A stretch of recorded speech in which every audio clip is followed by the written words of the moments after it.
बिस्मिल्लाहिर्रहमानिर्रहीम। पाणी जल जलालहू, पाणी जान जमाल, पाणी सूरत पिरीअ जी, पाणी हुस्न कमाल, पाणी पीर मुरीद थिए, पाणी पाण ख़याल, सभु होई हाल, मंझाई मालूम थिए। अस्सलामु अलैकुम मुंहिंजा तमामु नाज़रीन, उमेद करियां थी तव्हां सभु बिल्कुलु ठीकु हूंदव। खोड़ सारी दुआऊं अवां सभिनीनि जे लाइ, नेक तमन्नाऊं अवां सभिनीनि जे लाइ। ऐं अवां जी पंहिंजी मेज़बान ताहिरा जो हुयो ऐं प्रोग्राम अवां जो पंहिंजो सुबुह मेहराण ऐं साण खणी मौजूदु आहियां। सुबुह मेहराण प्रोग्राम में दिलि जी गहराई सां मां तव्हां सभिनीनि खे भली कार चवां थी। हैव अ गुड मॉर्निंग, सुबुह जो सलाम। सुबुह मेहराण जे नांगण तव्हां सभिनीनि खे क़बूल पवे। खोड़ सारियूं अॼु जे प्रोग्राम में ॻाल्हियूं कंदासीं। पहिरीं रजब आहे ऐं मौसम बि ॾाढी सुठी आहे, थधी मौसम आहे। ऐं काल्ह ऐं टियों ॾींहुं जेको आहे न, असांखे इहो बि ॿुधायो वियो पिए त सभ खां वॾी राति ऐं वरी पोइ सभ खां नंढो ॾींहुं, उन खां पोइ चयो वेंदो आहे त बाक़ाइदा सियारो जेको आहे न उहो असांखे महसूसु थींदो आहे। स्कूल जूं मोकलूं थी चुकियूं आहिनि ऐं तमामु ॿार यकीननि घरनि में पंहिंजो बिस्तर ते आराम कंदा हूंदा। ऐं असांजूं अदियूं, असांजूं भेनरूं ऐं जेके बि असांजा ॿाहिरि प्रोग्राम खे ॾिसंदा आहिनि, हीअ प्रोग्राम अव्हां जे लाइ यकीननि अॼु बि असां चाहींदासीं त ख़ूबसूरत बणाए अव्हां जे अॻियां पेश करियूं। ऐं प्रोग्राम जी ख़ूबसूरती इहा बि हूंदी आहे त लाइव जॾहिं प्रोग्राम हलंदो आहे त तव्हां बि हुन प्रोग्राम में शामिलु थी सघंदा आहियो। स्क्रीन ते ॾिनल नंबर हले पियो, ज़रूरु तव्हां डायल कजो ऐं प्रोग्राम में ज़रूरु शामिलु थिजो। अॼु 345 जनम ॾींहुं आहे लतीफ़ सरकार जो। लतीफ़ सरकार सिर्फ़ु सिंध जो न पर दुनिया जो अज़ीम शाइर, जंहिं अमन, मुहबत ऐं इंसानियत ते लिखियो ऐं इंसानियत जो अलम बरदार लतीफ़ सरकार खे कोठियो वञे थो। ऐं पाण सभु मञूं था ऐं पाण सभु ॼाणूं था त लतीफ़ सरकार जो जॾहिं पाण रिसालो खणंदा आहियूं त हर इंसान उनखे न जॾहिं बि पढ़े थो त उनजी जेका तशरीह हूंदी आहे उहा दिलि वटां हूंदी आहे। उहो जंहिं अंदाज़ में उनखे सम्झंदो आहे उहा शइ उनखे उन तरह नज़र ईंदी आहे। ऐं जॾहिं बि पाण पढ़ंदा आहियूं उहे किस्सा, उहे सूरमियूं, जिते असांखे सूरमा बि मिली रहिया हूंदा आहिनि, त उहे असांखे हिकु जेको आहे न बहितरीनु उतां खां असांखे हिकिड़ो लेसन मिलंदो आहे, हिकिड़ो सबक़ु मिलंदो आहे, जंहिंखे दुनिया जे तमामु तव्हांजा केतिरा बि मसइला हुजनि, जिथे बि तव्हां स्टक हुजो, जेके बि शयूं तव्हांखे तंग करे रहियूं हुजनि, पर कुझु शयूं असांखे जेको आहे न असां रिवाइव जॾहिं कंदा आहियूं उन्हनि शयुनि खे, रिवाइव थियणु मुंहिंजे ख़्याल सां बहितरु रहे थो। छो त नंढपण खां इहे सभु शयूं पाण ॿुधंदा आया आहियूं त कंटिन्यूटी रखणी आहे, पाण खे जेको आहे न मुस्तक़िल मिज़ाजी रखणी आहे, महिनत करणी आहे। ऐं हिकिड़ो इंसानु जेको महिनत करे थो, ठीकु आहे, उनजे लाइ घणियूं शयूं ॾुखियूं हूंदियूं आहिनि। उहो इंसानु सचो बि आहे, उन इंसानु कॾहिं कंहिंसां धोखेबाज़ी बि कोन कई आहे, उहो इंसानु जेको आहे सो हिकिड़ो ट्रांसपेरेंसी सां हली रहियो आहे, त उनखे घणा चैलेंजिस ज़रूरु आहिनि। पर यकीननि उन्हनि घणनि चैलेंजिस खां पोइ बि तव्हांखे जेको फल मिले थो उहो फल ज़रूरु सुठो हूंदो। नाज़रीन, प्रोग्राम में भरपूर साथ मौजूदु आहे टपाल मेज़बान जो। टपाल मेज़बान सिंध जी नंबर 1 आहे। टपाल मेज़बान जश्न जमालो जो को बि पैक खणो, पंहिंजी मालूमात पैकेट ॾिनल कोबल में दाख़िल कयो, घर जे वेझो टपाल मेज़बान जश्न जमालो जो ड्रॉप बॉक्स में विझो ऐं मौक़ियो हासिलु कयो। टीवी गेम शो टपाल मेज़बान जश्न जमाल जो तव्हां बि हिसो बणिजी सघो था ऐं खटे सघो था खोड़ सारा क़ीमती इनाम। प्रोग्राम जी तरफ़ अॻियां वधूं था ऐं जेका महिमान शख़्सियत मुंहिंजे प्रोग्राम में मौजूदु आहे, पाण ॾाढा सुठा उस्ताद आहिनि, अंग्रेज़ी जा पाण उस्ताद आहिनि, ॾाढे ख़ूबसूरत अंदाज़ में पाण ॻाल्हाइनि था ऐं लतीफ़ सरकार खे पाण पढ़ंदा आहिनि। उन्हनि ते उन्हनि जो कमु बि ॾाढो सुठो थियल आहे। उन खां अलावा जॾहिं बि ॻाल्हाईंदा आहिनि त महसूसु थींदो आहे त हीअ जेको आहे न तमामु इशूज़ खां वाक़िफ़ु आहिनि। यकीननि हिकु उस्ताद जेको कंहिं इदारे में पंहिंजूं ख़िदमतूं सर अंजाम ॾींदो हुजे, जंहिंजी वाबस्तगी शागिर्दनि सां हुजे, त उहो यकीननि समाज जे तमामु मसइलनि खे ॼाणींदो ऐं सुञाणींदो आहे। पोइ जॾहिं उन्हनि ते ॻाल्हाए थो ऐं रिसर्च बेस्ड जॾहिं उहो इंसानु ॻाल्हाईंदो आहे त उहे शयूं तव्हां ताईं, असांजे तमामु नाज़रीन ताईं ख़ूबसूरत अंदाज़ में पहुचंदियूं। पाण जनाब बॉइज़ डिग्री कॉलेज सिजावल में हिन वक़्तु पंहिंजूं ख़िदमतूं ॾेई रहिया आहिनि दवान अली ज़ुल्फ़कार अली भट्टी साहिबु। तव्हांखे दिलि जी गहराई सां भली कार चवां थी। अस्सलाम वालेकुम। वालेकुम अस्सलाम। कीअं आहियो? ठीकु आहियो सर? अल्लाह जो शुक्र आहे। माशाल्लाह माशाल्लाह, ज़बरदस्त। ऐं अॼु जेको आहे सो लतीफ़ सरकार जो 345 जनम ॾींहुं बि आहे। तव्हांखे मुबारकूं ॾींदासीं ऐं समूरी सिंध खे ऐं जिते जिते बि असांजे प्रोग्राम खे ॾिठो वञे पियो, सभिनीनि खे मुबारकूं ॾींदासीं। जी सर, अॼु जो ॾींहुं कीअं आहे अव्हां जे लाइ? अॼु जो ॾींहुं लतीफ़ सरकार जी जेको आहे जनम ॾींहं जे हिसाब सां त असां लाइ हिकिड़ी तमामु माना वॾो ॾींहुं आहे। सम्झो जंहिंखे मां ईअं खणी चवां त इहा असांजी क़ौमी ईद जो ॾींहुं आहे। छो जो लतीफ़ सरकार जो सिंध में पैदा थियणु इहो हिकिड़ो सिंध धरती ते जेके रहंदड़ माण्हुनि लाइ अलाह साईं जो हिकिड़ो तमामु वॾो हिकिड़ो तोहफ़ो आहे। वॾो अलाह साईं जो अहसान आहे जो हिकु अहिड़ी शख़्सियत जेका दुनिया में अहिड़ियूं शख़्सियतूं घटि ई पैदा थींदियूं आहिनि ऐं असां ख़ुशनसीब आहियूं जो लतीफ़ साईं असां वटि पैदा थियो। ऐं उहो छो जो असांजे लाइ हू माना हिकिड़ो सूंहों आहे। लतीफ़ सरकार असांजे लाइ हिकिड़ी रहबर जी हैसियत रखे थो ऐं सभ खां वॾी ॻाल्हि जेका लतीफ़ सरकार जी आहे उहा इहा त उहा टाइम माना वक़्तु ज़मान ऐं मकान जी क़ैद खां माना आज़ादु आहे। हा छो जो ॾिसो इहो कंहिं बि वॾे शाइर जी या वॾे फिलोसोफर जी जेके असां मयार ठाहींदा आहियूं त बाबा हीउ शाइर हिकिड़ो वॾो आफ़ाक़ी या इंटरनेशनल या ग्लोबल या दुनिया लेवल जो शाइर आहे त उन में जेके असां शयूं ॾिसंदा आहियूं उन मां सभ खां पहिरीं शइ इहा ई हूंदी आहे त हुन जूं जेके चयल शयूं हूंदियूं आहिनि हुन जूं जेका शाइरी हूंदी आहे उहा कंहिं हिकु दौर लाइ या कंहिं हिकु साल या हिकु सदीअ लाइ न हूंदी आहे, उहा माना हमेशह लाइ हूंदी आहे। कहिड़े बि दौर जा माण्हू उन शइ खे पढ़नि त हुन मां हू लाभ हासिलु कनि। अच्छा हिकिड़ो त इहो हूंदो आहे कंहिं बि शाइर खे आफ़ाक़ी हुजण जो जेको असां मयार मुक़ररु कंदा आहियूं। ॿियो त उहो दुनिया जे हर ख़िते जे माण्हुनि खे रहनुमाई ॾींदो आहे। ईअं न त उहो माना सिर्फ़ु स्पेसिफिक या पर्टिकुलर कंहिं हिकिड़ी ईंदो उहो माण्हू हिकिड़ी क़ौम ॾांहुं आहे, पर हुनजो पैगाम जेको न आफ़ाक़ी हूंदो आहे, हुनजो पैगाम ग्लोबल हूंदो आहे, हुनजो पैगाम दुनिया जे हर ख़िते ते रहंदड़ माण्हुनि जे लाइ हूंदो आहे। ॿियो जेको हुन में हिकिड़ो जेको ॾिसंदा आहियूं लतीफ़ सरकार खे बि असां ॾिसूं था हुनजे आफ़ाक़ी हुजण जी जेका निशानी आहे त उहो हर मकतब फ़िक्र जे माण्हुनि लाइ हूंदो आहे। माना ईअं न त ही हारी आहिनि त इन्हनि लाइ आहे या मज़दूर आहिनि त इन्हनि लाइ या उस्तादनि लाइ आहे या इहो इंजीनियर्स लाइ आहे, डॉक्टर्स लाइ आहे, सियासतदान लाइ। जेको बि माण्हू जहिड़े बि प्रोफेशन सां या उन सां वास्तो रखंदो हूंदो पोइ उहो सियासी हुजे, समाजी हुजे या साइंसी हुजे, उनखे इहो महसूसु थिए त ॼण इहो जेका बि शइ चई पई वञे इहा मुंहिंजे भले लाइ या मुंहिंजी रहनुमाई लाइ चई पई वञे। अच्छा ॿी हिकिड़ी ॻाल्हि जेका कंहिं शाइर खे तमामु वॾो शाइर ठाहे थी उहा इहा त इन्हनि सभिनी शयुनि सां गॾु हू हर माना उमिरि जो माण्हू ऐं हर जिन्स औरत सम्झंदी त इहो मूंखे पियो हिन मां फैज़ मिले, मर्द सम्झंदो मूंखे पियो फैज़ मिले। ॿार जॾहिं उनखे पढ़ंदा त उन्हनि खे माना मुस्तक़बिल जी रहनुमाई पई थिए ऐं जे उनखे जेकॾहिं एजिड माण्हू पोढ़ा उनखे पढ़ंदा त उन्हनि खे वरी उन पोढ़ाइप जी उमिरि में त उन्हनि ज़िंदगी कीअं गुज़ारी आहे, उन वक़्तु हुननि खे छा करणु खपे। माना इहे सभु शयूं हिकिड़े एॾी वॾी हस्ती असां वटि मौजूदु आहे। ऐं अॼु जो ॾींहुं लतीफ़ सरकार जो माना जनम ॾींहुं आहे, असां लाइ ॾाढी ख़ुशी जी ॻाल्हि आहे। तव्हांखे बि मां हुनजो मुबारकूं ॾींदुसि ऐं सॼी सिंधी क़ौम खे बि मुबारकूं ॾींदुसि। मूंखे कंहिं जेको आहे सो असां वटि खोड़ सारा अहिड़ियूं पर्सनैलिटीज़ मां चवंदसि त मौजूदु आहिनि जेके लतीफ़ सरकार खे सुठे तरीक़े सां न सिर्फ़ु उहे माण्हू पढ़नि था पर सुठे तरीक़े सां उन्हनि जी तर्जुमानी बि कनि था। ऐं हर यंगस्टर्स ताईं जीअं सर चयो न त सिर्फ़ु हिकु नौजवान उनखे ॿुधे या पढ़े, हिकु वॾी उमिरि जो ॿुधे या पढ़े या स्कूल गोइंग स्टूडेंट उनखे ॿुधे या पढ़े, उनजे ज़हन जे हिसाब सां उनखे सम्झायो वञे त उहा शइ लॻंदी त असांजे लाइ ई आहे। अच्छा शाइरीअ जी ख़ूबसूरती इहा बि आहे त उनखे तव्हां जीअं पढ़ो था ऐं जीअं उनजी तर्जुमानी करियो था उहा शइ तव्हांखे उन तरीक़े सां सम्झ में अचे थी। सो शाइरी हक़ीक़त में अव्हांजी नज़र में छा आहे? शाइरी त मुंहिंजी नज़र में तव्हांजो जेको अंदरि जो आवाज़ु आहे, अच्छा उहो अंदरि जो आवाज़ु बि उहो न जेको तव्हां माना सोचे सम्झी का माना तुकबंदी करे ऐं पोइ आवाज़ु उहो कढो या उहो ख़्यालु ॿाहिरि कढो, जेको माना सम्झो त तव्हांखे अची थो वञे उहो ख़्यालु, उहो अंदरि जो माना तव्हांजे दिलि का जेमहिल धड़के थी हुन का शइ ॾिसे थी, का शइ परसीव करे थी, पोइ मुआशिरे में का जेकॾहिं उहा नाजाइज़ी आहे उहा आहे या का सुठी शइ आहे उहा, पोइ तव्हांजो माना ॾिसो जीअं असां अंग्रेज़ी में रम्ज़ में अची वञे थो न, इंग्लिश असां पार्ट्स ऑफ स्पीच में पढ़ंदा आहियूं इंटरजेक्शन्स। हाणे इंटरजेक्शन्स असां चवंदा आहियूं त बाबा इहो उहे आहिनि जेके सडन फीलिंग्स आहिनि, माना जेके उनजी का माना न हूंदी आहे ऐं अचानक माण्हू जेको आहे न कोई ॾुख वारी ॻाल्हि किथे ॾिसंदो चवंदो अलाह, हाणे इहो सोचे न कंदो त शाइरी बि, हा शाइरी बि माना इहो सम्झो त उहो आहे त जेको माण्हू जा जज़्बात आहिनि जेके उन जूं फीलिंग्स आहिनि उहे अचानक माना लफ़्ज़नि जो रूप वठनि उनखे शाइरी चइबो। जी बिल्कुलु बिल्कुलु, ॾाढी ख़ूबसूरती सां तव्हां जवाबु ॾिनो आहे।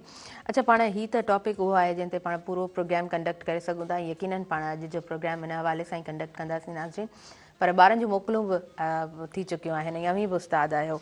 सो ॿारनि खे मोकलूं कीअं गुज़ारणु घुरिजनि, पेरेंट्स खे कीअं, पेरेंट्स लाइ ज़रूरी आहे त हीअ मोकलूं ॿारनि खे, ज़ाहिरी ॻाल्हि आहे थोरी इंजॉयमेंट कुझु एक्टिविटीज़ डिफरेंट हुजनि, उहो ई न त बैग खणी ॿार सॼो ॾींहुं कोन थो वेही सघे। जी प्लीज़। हा ॾिसो इहो ॾाढी सुठी तव्हां वक़्तायत तो सुवालु पुछियो आहे। अच्छा कुझु काफ़ी साल पहिरीं अॻे इहो ईअं हूंदो हुयो त बाबा वेकेशन जेके थींदी हुई, मोकल थींदी हुई त उहो माना सम्झो त ॿार लाइ सम्झो हिकिड़ो अज़ाब हूंदी हुई, छो जो हुनखे एतिरो त मोकलनि जो कमु मिलंदो हुयो जो हुनखे अञा वधीक परेशानी थींदी हुई, माना स्कूल वञण खां बि वधीक हुनखे केतिरो कमु ॾेई छॾींदा, सॼो ॾींहुं वेठो लिखे। पर जीअं ई असां इंसानु सुधरंदो थो पियो वञे तीअं इहे शयूं साम्हूं अचनि थियूं त ॿी दुनिया खे बि असां इहो ॾिठो त इहा वेकेशन जेका आहे उहो ॿार खे हिकिड़े त मौसम जी सख़्ती जे करे मिले थी, ॿियो उनखे तफ़रीह लाइ मिले थी, त हू थोरो पंहिंजो जेको हुनजो हेक्टिक जेको स्केड्यूल आहे या जेको हुनजो रूटीन आहे उनखां थोरो हटी करे हू पंहिंजो पाण खे एंटरटेन करे सघे।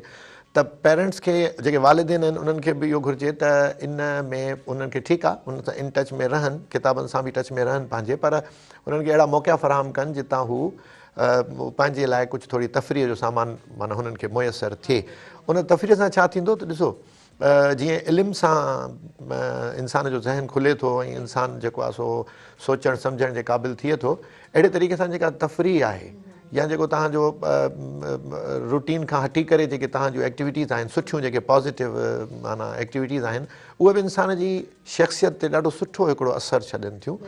त इन मौक़े जो फ़ाइदो वठी जेके वसआहर हाणे हर को त उन्हनि ॿारनि खे वठी जेको आहे सो तमामु ॾोराहनि इलाइक़नि में या महांगीनि जेको आहे सो टूर्स ते त कोन थो वञी सघे, पर जेको वस आहे जंहिंजो जेको हाल आहर उहो पंहिंजे ॿार खे तफ़रीह ज़रूरु फ़राहम कनि इन्हनि छुटियुनि इन्हनि मोकलुनि। यकीननि ॿारोतण जूं इहे ई ख़ूबसूरतियूं हूंदियूं आहिनि ऐं इहो चयो वेंदो आहे ऐं बिल्कुलु इहा हक़ीक़त आहे त उहो ॿारोतण कॾहिं बि वापसि कोन थो अची सघे ऐं उहे सभु शयूं ज़हन ते अहिड़ो त पंहिंजो नक्श चिटे वेंदियूं आहिनि जेको इंसानु सॼी ज़िंदगी उन्हनि शयुनि खे खणी हलंदो आहे ऐं हुनजा असर जेके हुनजी ज़ात ते पवंदा आहिनि उहे सॼी ज़िंदगी उहे हुन सां गॾु ई हलंदा आहिनि। असां सभु जेकॾहिं थोरो 2 मिंटनि जे लाइ बि वेही सोचूं त नंढपण में जेको रिलेटिव जेको घणा दड़का ॾींदो हो अॼु ॾींहं ताईं यादि आहे ऐं जेको घणो प्यारु कंदो हो उहो बि अॼु ॾींहं ताईं यादि आहे। त नंढे ॿार जो ज़हन ई कुझु इन तरह हूंदो आहे त सभु शयूं जेको दड़का ॾींदो हुयो को असांजो को दुश्मन न हो जी ऐं असांजे उहो ख़िलाफ़ु न हो। अच्छा मां हिते हिकिड़ी ॻाल्हि करणु चाहींदुसि, जीअं ॾिसो खाधे में हूंदो आहे न बैलेंस्ड डाइट हूंदी आहे त माना का हिकिड़ी शइ भले केॾी बि सुठी हुजे मुसलसल उहा ई पई खाइबी त इंसान जो हाज़मे जो निज़ाम ख़राबु थींदो। इन करे बैलेंस्ड डाइट हूंदी आहे त बाबा ठीकु आहे गोश्त बि खाओ त मच्छी बि खाओ त साई भाॼी बि खाओ त माना हुनखे कचा जेके कचियूं भाॼियूं आहिनि या फ्रूट आहिनि उहे बि खाओ। मां सम्झां थो जेके हीअ वेकेशन में एक्स्ट्रा जेके एक्टिविटीज़ आहिनि न तफ़रीह एक्टिविटीज़ इहे इंसान खे जीअं इंसान जी बैलेंस्ड डाइट थी मिले ईअं माना रुगो जेको उन तालीम तरबियत ते जेको उनखे माना उनखे सम्झो त हिकिड़े तरीक़े सां खाराइजे थो उन में जेकॾहिं इहा बैलेंस नथो रखिजे त पोइ उनजो बजाए उन मां फ़ाइदो वठण जे असां ॿार खे नुक़सान में विझी। सही पिया चओ, बिल्कुलु सही पिया चओ। अच्छा हुन खां अलावा अव्हां लतीफ़ सरकार खे कीअं पढ़ियो आहे, केतिरो पढ़ियो आहे? छो त लतीफ़ सरकार जो रिसालो तव्हां खोले वियो था पहिरें तव्हां सुर खां वठी आख़िर ताईं जेतिरो तव्हांखे वक़्तु घुरिजे थो तव्हां पढ़ो था, पर पोइ बि लतीफ़ सरकार जो रिसालो उहो हिकु किताबु आहे जंहिंखे तव्हां हमेशह ई पढ़ो त हमेशह ई तव्हांखे हिकिड़ो ख़ूबसूरत जेको आहे न हर उन सुर मां तव्हांखे हिकिड़ो सुठो मैसेज मिलंदो। तव्हां केतिरो सम्झी सघिया आहियो सर? ॾिसो तव्हां ॾाढी सुठी ॻाल्हि कई त लतीफ़ सरकार खे माण्हू जॾहिं बि पढ़े थो जेतिरो बि पढ़े थो त उहो जेको आहे सो उनखे उहा नयूं माना मानाऊं ॾिए थो ऐं सम्झ ॾिए थो। अच्छा इन ते ॻाल्हाइण खां पहिरीं मां हिकिड़ी ॿी ॻाल्हि करणु चाहींदुसि त एॾो त असां चवंदा आहियूं असां सिंधी त असांजी ख़ुशकिस्मती आहे जो लतीफ़ शाह लतीफ़ हज़रत शाह लतीफ़ भिटाई सिंध में पैदा थिया आहिनि, पर असां माना हज़रत शाह लतीफ़ भिटाई सां असां हुन हिकिड़ी वॾियूं ज़्यादतियूं माना हुननि जी शख़्सियत सां असां कयूं। शाह साईं सां 2 वॾियूं ज़्यादतियूं आहिनि कयूं वयूं आहिनि असांजे पारां थियूं आहिनि।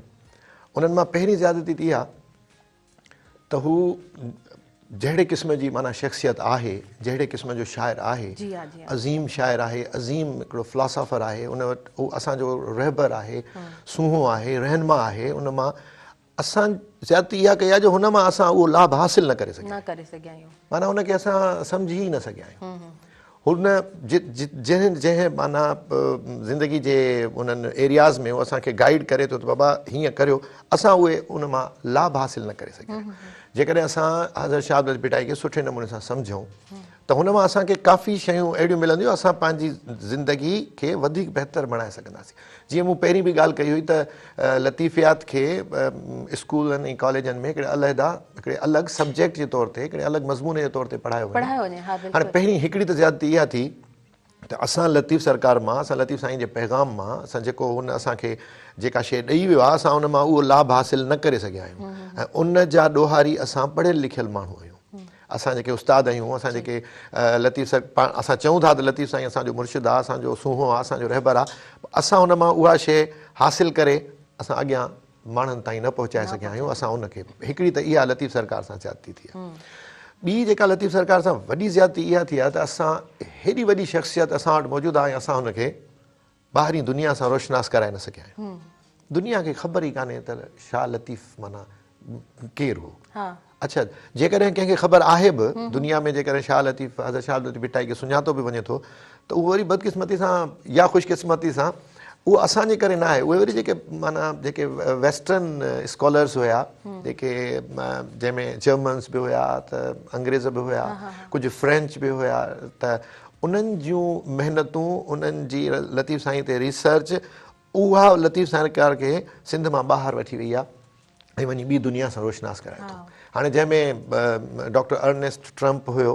जेको जंहिंखे असां चवंदासीं त आगाटो ऐं सभिनी खां पहिरियों इंसानु जेको Shah Latif of भिट life and poetry जेको हुन किताबु लिखियो ऐं हज़रत शाह लतीफ़ भिटाई जो रिसालो जेको सो कंपाइल कयईं ट्रांसलेशन बि कयईं ऐं उनखे कंपाइल बि उनखां पहिरीं कयईं ऐं हू मग़रबी दुनिया में उन ॿी दुनिया में बि उनखे जेको आहे सो उते हुनखे हुन इंट्रोड्यूस कराई उनखां पोइ H.T. सोरले आहे जंहिं बि लतीफ़ ऑफ भिट जेको सो किताबु लिखियो ऐं उन माना सॼी दुनिया में ईअं सम्झो त मुतारिफ़ कराइण में हज़रत शाह लतीफ़ भिटाई खे ॿी दुनिया वटि वठी वञण वारो H.T. सोरले उनखां पहिरीं डॉक्टर ट्रम्प ॿिया बि डॉक्टर एनी मैरी शिमिल हुई उन्हनि जेको आहे सो उन्हनि बि जेको आहे सो सुठो कमु कयो ऐं G.M. विकिन्स हिकिड़ो सुठो स्कॉलर आहे उन्हनि बि उन्हनि खे दुनिया जे साम्हूं पहुचायो आहे मैडम एल्सा काज़ी उन्हनि शाह लतीफ़ जी जेका आहे सो हज़रत शाह लतीफ़ जी ट्रांसलेशन कई शाह जो रिसालो अंग्रेज़ीअ में आंदो ऐं उहो दुनिया ताईं पहुतो पर हिन वक़्तु बि जेकॾहिं असां हिकिड़ो सम्झो न हिकिड़ो अभ्यास कयूं त असांखे ख़बर पवंदी त दुनिया शाह अब्दुल लतीफ़ भिटाई खे हिकिड़े बसि हिकिड़े शाइर जे तौर ते हिकिड़े माना रवाजी शाइर जे तौर ते सुञाणे थी पर जेतिरी हज़रत शाह लतीफ़ भिटाई जे कलाम में जेतिरी डेप्थ आहे जेतिरी हुन में गहराई आहे जेको फ़लसफ़ो हुन में बंदि आहे जेॾो अज़ीम हू शाइर आहे असां दुनिया खे न ॿुधाए सघिया तव्हां बिल्कुलु सही चओ पिया ऐं अवां माना जे अंदाज़ में ॻाल्हि कई आहे ॾाढे ख़ूबसूरत अंदाज़ सां तव्हां बयानु कयो आहे पर मां चवंदसि त इहा ज़्यादती असां पंहिंजो पाण सां बि कई आहे न इहा वॾी ज़्यादती असां पूरी क़ौम मतिलबु पंहिंजो पाण सां बि करे रहिया आहियूं अच्छा वधीक असां ॻाल्हाईंदासीं ॾाढो वॾो टॉपिक आहे सर मां वरी बि चवंदसि पाण वधीक हिन ते गुफ़्तगू करियूं था पर वक़्तु थी वियो आहे शॉर्ट कमर्शियल ब्रेक जो पर मां इहो ज़रूरु चवणु चाहींदसि त जॾहिं असां सैटेलाइट चैनल्स जी ॻाल्हि कंदा आहियूं त मेहरान टेलीविज़न जो पाण सुठो कमु ॾिठो आहे लतीफ़ सरकार जा बेत उन्हनि जो तर्जुमा हलंदा आहिनि ऐं गॾो गॾु जेको आहे ट्रांसलेशन इंग्लिश में बि हली रही हूंदी आहे त इहा शइ बि ऑब्वियसली जॾहिं ॿाहिरि ताईं वञे थी त ख़ूबसूरत अंदाज़ में वञे थी नाज़रीन शॉर्ट कमर्शियल ब्रेक जो टाइम थी वियो आहे प्रोग्राम में भरपूर साथ मौजूदु आहे टपाल मेज़बान जो टपाल मेज़बान सिंध जी नंबर 1 चांहि वापसि खणी आई आहे पंहिंजे सारिफ़ीन जे लाइ सभ खां वॾी कैंपेन हिन कैंपेन जो हिसो तव्हां बि बणिजी सघो था ऐं खटे सघो था खोड़ सारा क़ीमती इनाम ॾिसंदा रहिजो तव्हांजो पंहिंजो प्रोग्राम सुबुह मेहरान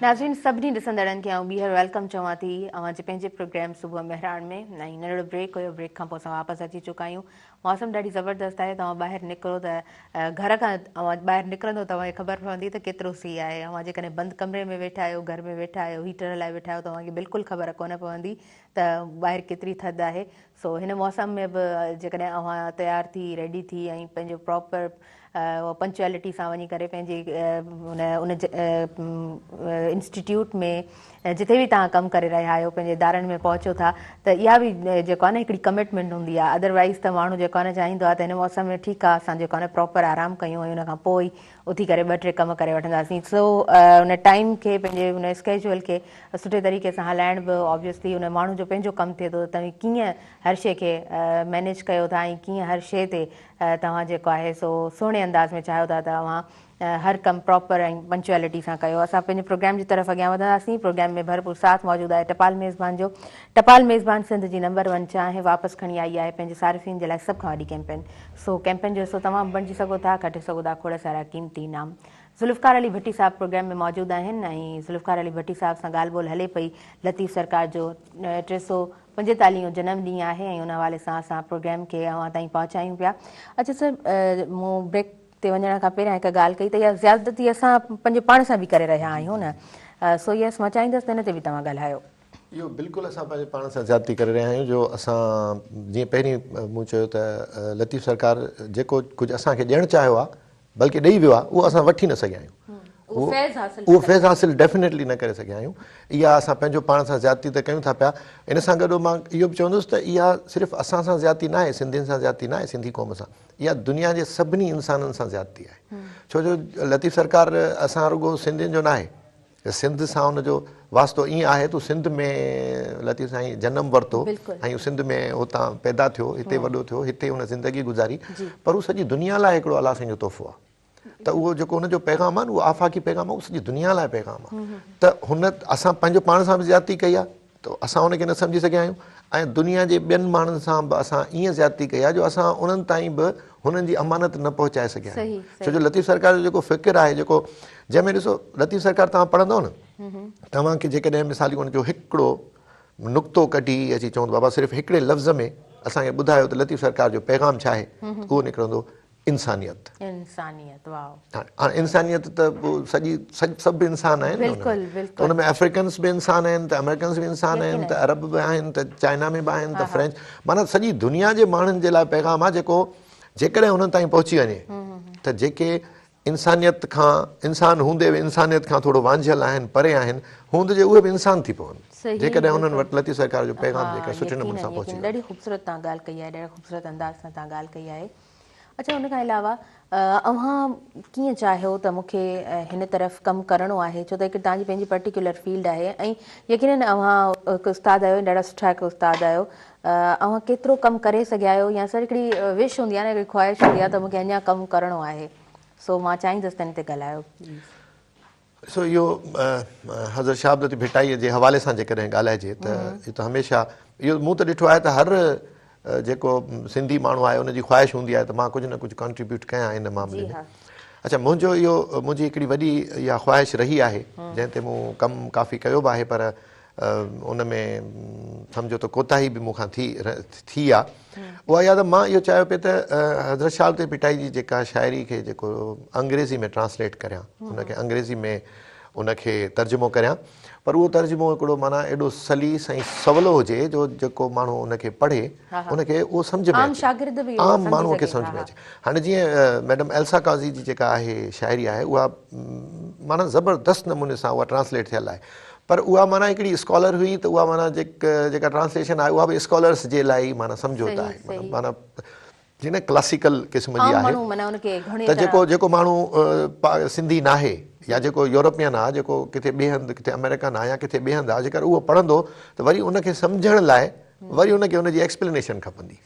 त मुंहिंजो इहो शुरू खां ई इहो माना ख़्वाबु रहियो आहे त उनखे सलीस हिकिड़ी आम अंग्रेज़ीअ में, जेका अंग्रेज़ी जेको बि माण्हू पढ़े पोइट्री वारे फॉर्म में, हा, मंज़ूम माना जंहिंखे असां चवंदा आहियूं मंज़ूम तर्जुमो, उनजो उहो पोइट्री वारो रंग बि जेको आहे सो रहे ऐं उन में एॾी ॾुखियाई बि न हुजे, माना ॾाढो सिंपल ऐं सादे ऐं फ़हमीदे तरीक़े सां उहा शइ ॿियनि ताईं पहुचाइजे।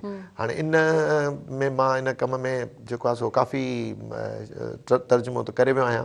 पहिरीं बि मूं ॻाल्हि कई हुई त हिकिड़ो सुर केॾारो उहो छपिजी बि चुको आहे, ऐं बाक़ी उन में कमु मुंहिंजो जारी आहे। बसि दुआ इहा करियो त अलाह साईं मूंखे हिमत ॾिए, मां इहो कमु पंहिंजो पूरो करे वठां। खोड़ सारियूं तव्हांजे लाइ दुआऊं। पर सर, केतिरो टाइम कढो था ऐं कंटिन्यूटी सां केतिरो कमु करियो था, जेकॾहिं तव्हां थोरो इन ते ॻाल्हायो त सुठो रहंदो। ॾिसो, वरी बि मां इहो चवंदुसि, मुंहिंजी दिलि त चए थी मां सभु कमु छॾे ऐं जेको आहे सो इन ई कम खे मां करियां त बहितर आहे, पर इहो जीअं त असांजे हुन में मुमकिन नथो हुजे, त पोइ बि माना कोशिशि मां कंदो आहियां त कीअं बि करे टाइम कढी, जेकॾहिं रोज़ न त हफ़्ते में 2-3 कलाक इन कम खे मां ज़रूरु ॾियां। ज़बरदस्त, तमामु सुठो। अच्छा, लतीफ़ सरकार जा ही जेके पेचरा आहिनि, पंध आहिनि, हिकु आम माण्हू जे लाइ ॾाढो ॾुखियो हूंदो आहे न, ऐं उन दौर में उन टाइम में लतीफ़ सरकार जा जीअं अंदाज़ में पाण ॾिसूं था त पहिरें पंध हलनि था, सॼी सिंध घुमनि था, तव्हां कीअं ॾिठो आहे वेझड़ाई कनि इन तमामु शयुनि खे? ॾिसो न, तव्हां माना हिकिड़ी शाइरी आहे जेका, उहा तेसीं ताईं थी नथी सघे जेसीं ताईं तव्हां कंहिं ख़ासि माना कैफ़ियत में नथा पहुचो। ठीकु आहे। हाणे हिकिड़ो मिसाल था वठूं त ससवी जो कैरेक्टर आहे, त ससवी जे किरदार खे ते ॻाल्हाइण लाइ माना हज़रत शाह नूरी बेड़ा जॾहिं ससवी थी करे शाइरी थो करे, ससवी जे वातां का शइ असांखे ॿुधाए थो त उन कैफ़ियत खे कीअं सम्झी सघंदो जेकॾहिं उन्हनि पंधनि ऐं पेचरनि ते उन्हनि ॾुखियाईनि खे हू उॾे वेंदो कोन। हाणे शाह साहिबु उहे उन्हनि पंधनि पेचरनि ते उन्हनि ॾुखियाईनि ते उन्हनि डूंगरनि ते उन्हनि जबलनि ते उन्हनि पथरनि ते उते उन माहौल में वञी उहो सफ़र जॾहिं कयो, जॾहिं उते हलियो त उनखे उहो अहसासु तॾहिं ई थियो त माना ससवी जेको आहे छा मुसीबतूं बर्दाश्त कयूं हूंदियूं पुनुअ खे ॻोल्हण लाइ जॾहिं निकिती हूंदी। त इहो त माना इहो सम्झो त हिकिड़े शाइर जे लाइ हिकिड़ो महराज आहे त उहो पंहिंजो पाण खे उन जेका शइ चवणु चाहे थो उन पोज़ीशन में पंहिंजो पाण खे विझी उन सिचुएशन में विझी पोइ उन किरदार जे वात सां ॻाल्हाए। ऐं इहा शइ तॾहिं ई पॉसिबल आहे, तॾहिं ई मुमकिन आहे जॾहिं तव्हां पंहिंजे पाण खे विसारे छॾियो, जॾहिं पंहिंजो पाण खे विसारे तव्हां उन्हनि पेचरनि ते हली ॾिसंदो। बाक़ी हाणे हिकिड़ो मिसाल जी ॻाल्हि आहे, मां हिकिड़े कंहिं एयर कंडीशन कमरे में वेही ऐं मां ससुअ जे ॾुखनि सूरनि ते मां शाइरी कयां त उहा ॾाढी परेशान हुई, पथर हुनजा पेरनि में लिफूं पइजी वियूं, त मां उन दर्द खे फील करे कोन सघंदुसि। सही ॻाल्हि आहे। अच्छा, जॾहिं उन दर्द खे फील करे न सघंदुसि त लाज़मी ॻाल्हि आहे त मां उनखे पंहिंजी शाइरीअ में उते बि न सघंदुसि। उहे हिकिड़ा अखर जेके आहिनि हिकिड़ा बनावटी अखर अची वेंदा, हिकिड़ा सम्झो त हिकिड़ा ज़बरदस्ती क्राफ्टेड हिकिड़ियूं शयूं हूंदियूं, उन में उहो असरु न ईंदो, ॿुधण वारे खे उहो फील न ईंदो, ज़ाहिरी ॻाल्हि आहे। हा, त उहा शइ जेको आहे न उहा लॉन्ग लास्टिंग कोन हूंदी।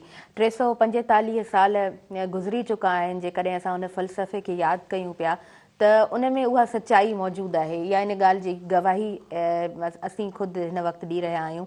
345 साल जेकॾहिं पोयां जेको कमु थियल आहे उनखे अॼु बि का क़ौम खणी हले थी, दुनिया खणी हले थी, माण्हू खणी हलनि था, उन मां लेसन वठनि था, सबक़ु हासिलु कनि था, त उहो एॾो प्योरिटी सां कमु थियल आहे।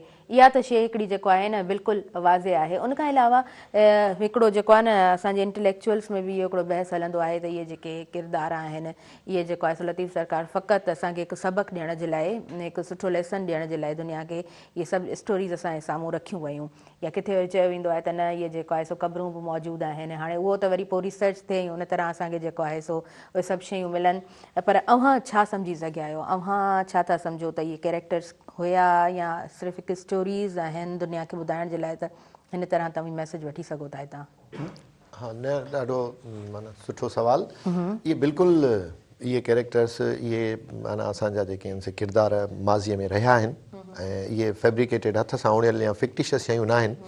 ऐं छो जो ॾिसो लोक जेको विरसो हूंदो आहे, लोक विरसो ॾाढो जटादार विरसो हूंदो आहे ऐं उनखे उनजा जेके माना फाउंडेशन हूंदी आहे न, उन जेको बुनियादु हूंदी आहे उहा माण्हुनि में, अवाम में, धरतीअ में खुतल हूंदियूं आहिनि। त किथां बि माना तव्हां जेको ॾिसंदव न त जेके लोक शयूं अचनि थियूं उहे ईअं माना ईअं कोन हूंदियूं आहिनि त उन्हनि जा पेर हुजनि ई न, ईअं बसि ईअं ई कहाणियूं ठही वञनि। खणी उन में इहो थींदो आहे त टाइम वक़्तु लॻण सां, वक़्तु गुज़रण सां उन में कुझु शयूं शामिल बि थी वेंदियूं आहिनि या उनखे माना ड्रामेटाइज़ बि कॾहिं कॾहिं कयो वेंदो आहे। लाज़मी ॻाल्हि आहे, ससुअ जो कंहिं इंटरव्यू त कोन वरितो जो, पर उन इहा ॻाल्हि एतिरी त आहे त हू पुनू खे उनजा भाइर वठी विया पाण सां, त इहा पुनूअ जी तलाश में ससुई जेका सो निकिती। हाणे किथे पहुती किथे न पहुती, किथे हुनजी वफ़ात थी, इहे सभु शयूं त पोइ, पर इन ॻाल्हि जी त पक आहे न त ससुई हुई ऐं ससुई पुनूअ जी तलाश में पंहिंजे माना मक़सद जी तलाश में घरां निकिती ऐं उन मक़सद जी माना हासिलु करण में ई हुन पंहिंजी ज़िंदगी जेको आहे सो हयाती उन उते वक़्फ़ु कई ऐं ॾिनी। त इहो जेके शाह साईं जा किरदार ॾाढा माना जानदार ऐं शानदार किरदार, ऐं उहे शाह साईं इन ई करे जो उन्हनि खे चूंडियो आहे जो उन्हनि जीअं तव्हां चयो त उन्हनि किरदारनि जे थ्रू, ससुई हुजे, मारवी हुजे, ठीकु आहे न, सुहिणी हुजे, इन्हनि किरदारनि जे माना थ्रू शाह साईं असांखे सम्झो त हिकिड़ो निज इंसानी पैगाम ॾिनो आहे जेको इंसान खे कामयाबी जे सम्झो ॾाकड़नि ते चाढ़े ऐं अॻिते मथे मोकिलण ते मजबूर थो करे छॾे इंसान। बिल्कुलु बिल्कुलु। अच्छा, असां जेको आहे न अॼु दरिया खे बि यादि कंदासीं ऐं दरिया सां मुहबत जो ॾींहुं को हिकु न हूंदो आहे, पंहिंजी धरती सां मुहबत जो ॾींहुं को हिकु कोन आहे।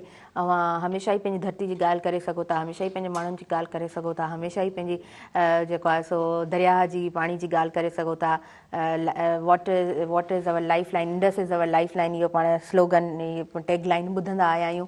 ऐं मां जेको आहे सो थोरो अॻु में ई जेको आहे दरिया खे ॾिठो आहे त पाणी जेको आहे न हिन वक़्तु कोन आहे। ऐं कुझु टाइम पहिरियां ई जेकॾहिं पाण ॻाल्हि कयूं था त असां जॾहिं पाणी दरिया में ॾिसूं पिया त यकीनन असांखे उहा ख़ुशहाली बि महसूसु थिए पई, उहा ख़ुशी बि थिए पई। सो लतीफ़ सरकार पंहिंजे दरिया खे, पंहिंजे माण्हुनि खे, ख़ुशहाली खे ऐं उन सुहिणीअ जे कैरेक्टर जी जेकॾहिं ॻाल्हि कयूं था, लतीफ़ सरकार हिन तमामु शयुनि खे कीअं लिखियो आहे, कीअं तव्हीं ॻाल्हाईंदव उन्हनि ते? ॾिसो न, लतीफ़ सरकार जॾहिं ॻाल्हि करे थो इन असां सुर सारंग जी इन दुआ ते अचूं था त साईं सदाई करी मथे सिंध सुकार, दोस्त मिठा दिलदार आलम सभु आबाद करी।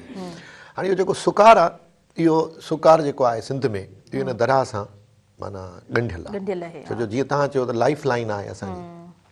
ठीकु आहे त काफ़ी अहिड़ा बि इलाइक़ा सिंध में आहिनि जेके बारानी आहिनि, जेके मींहं वसण खां पोइ उते माना अचे थो, पर तक़रीबन जेका सिंध जो काफ़ी हिसो जेको आहे न दरिया सां ई जेको आहे माना सलाड़ियल आहे।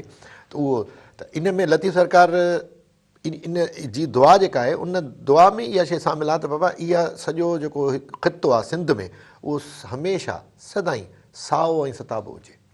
हाणे उहो असां ते आहे। असांखे ॾिसो, असांखे हिकिड़ी हिंट मिली वई त बाबा इन ख़िते जी जेका आहे बका जेका इन में आहे त इहो ख़ितो जेको आहे सरसब्ज़ ऐं शादाब हुजे। हाणे सरसब्ज़ ऐं शादाब कीअं हूंदो? सरसब्ज़ ऐं शादाब तॾहिं हूंदो जॾहिं उनखे सिंधु दरिया जो जेको असांखे अलाह साईं जो तोहफ़ो ॾिनल आहे, उन पाणीअ खे असां वक़्ताइते तौर ते इस्तेमालु करे सघंदासीं।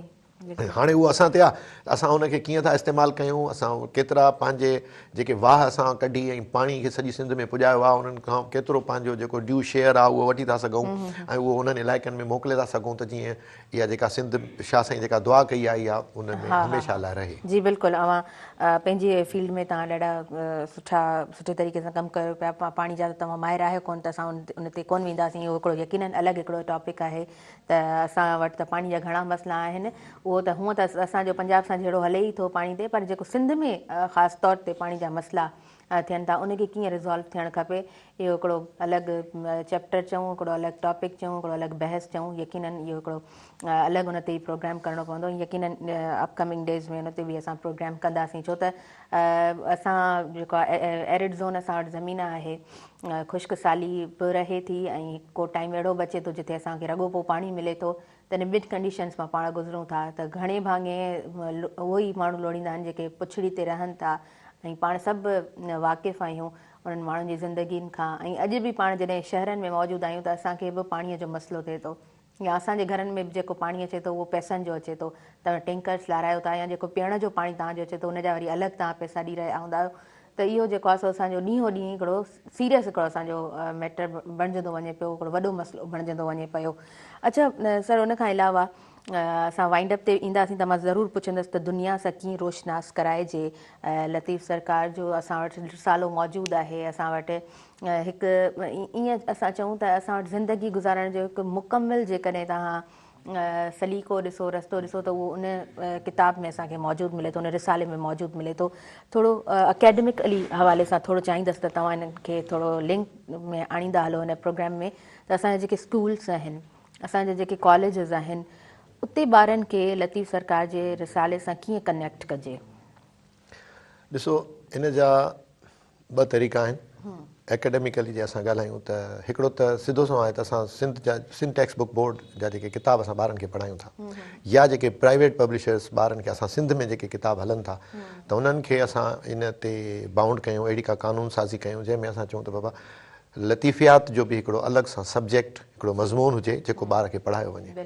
ऐं उन लाज़मी ॻाल्हि आहे जॾहिं असां लतीफ़ साईं खे 5 दर्जे में पढ़ाईंदासीं, 2 दर्जे में पढ़ाईंदासीं त उनखे ॾाढो हिकिड़ो सलीस करे हुनजा कुझु लतीफ़ साईं जा बैत खणी उन्हनि खे ॾाढो उनखे अंदाज़ में हिकिड़ा माना जेकॾहिं किताब तयारु कया वञनि, टेक्स्ट बुक्स तयारु कया वञनि त लतीफ़ियात खे असां सिंध जे स्कूलनि में ऐं कॉलेजनि में जेकॾहिं असां पढ़ायूं त उहो ॾाढो हिकिड़ो एकेडमिकली ॿार, छो जो उहो उनजे सिलेबस में शइ शामिलु हूंदी त पोइ उनखे उहा शइ पढ़ंदो बि ऐं जॾहिं उनखे इम्तिहान ॾियणो हूंदो उनजो त उनखे सुठे नमूने सां पढ़ी ऐं सम्झण जी कोशिशि कंदो। हिकिड़ो त इहो तरीक़ो आहे। ॿियो इहो तरीक़ो आहे जेको काफ़ी हद ताईं थिए बि थो, पर उनखे अञा वधीक मुनज़म करणु खपे त हर स्कूल में घटि में घटि साल में हिकु दफ़ो जशन लतीफ़ मल्हाइण जो हिकिड़ो उन्हनि खे हिदायत ॾिनी वञे त बाबा हर जेको बि सिंध जा स्कूल आहिनि, जेके कॉलेजिस आहिनि, उन में साल में हिकु दफ़ो हिकिड़ो प्रोग्राम कयो वञे जशन ए लतीफ़। अच्छा, उन जशन ए लतीफ़ में न सिर्फ़ु इहो त सिर्फ़ु तक़रीरूं कयूं वञनि, पर उन में जीअं क्विज़ कॉम्पिटिशन्स हुजनि, ॿारनि जे बैतनि पढ़ण जा मुक़ाबला हुजनि, ॿारनि ते उन में को अहिड़ा के लतीफ़ सरकार जा बैत खणी उन्हनि खे उन्हनि जूं सम्झाणियूं हुजनि। जीअं हींअर सिंधी ॿोली अथॉरिटी वारनि हिननि हिकिड़ो ॾाढो सुठो कमु हींअर कयो, त ॿारनि जो लतीफ़ जे नाले सां हुननि हिकिड़ो 3 ॾींहंनि जो हुननि माना मेलो लॻायो ऐं हुन में ॾाढा सुठा प्रोग्राम हुननि अरेंज कया।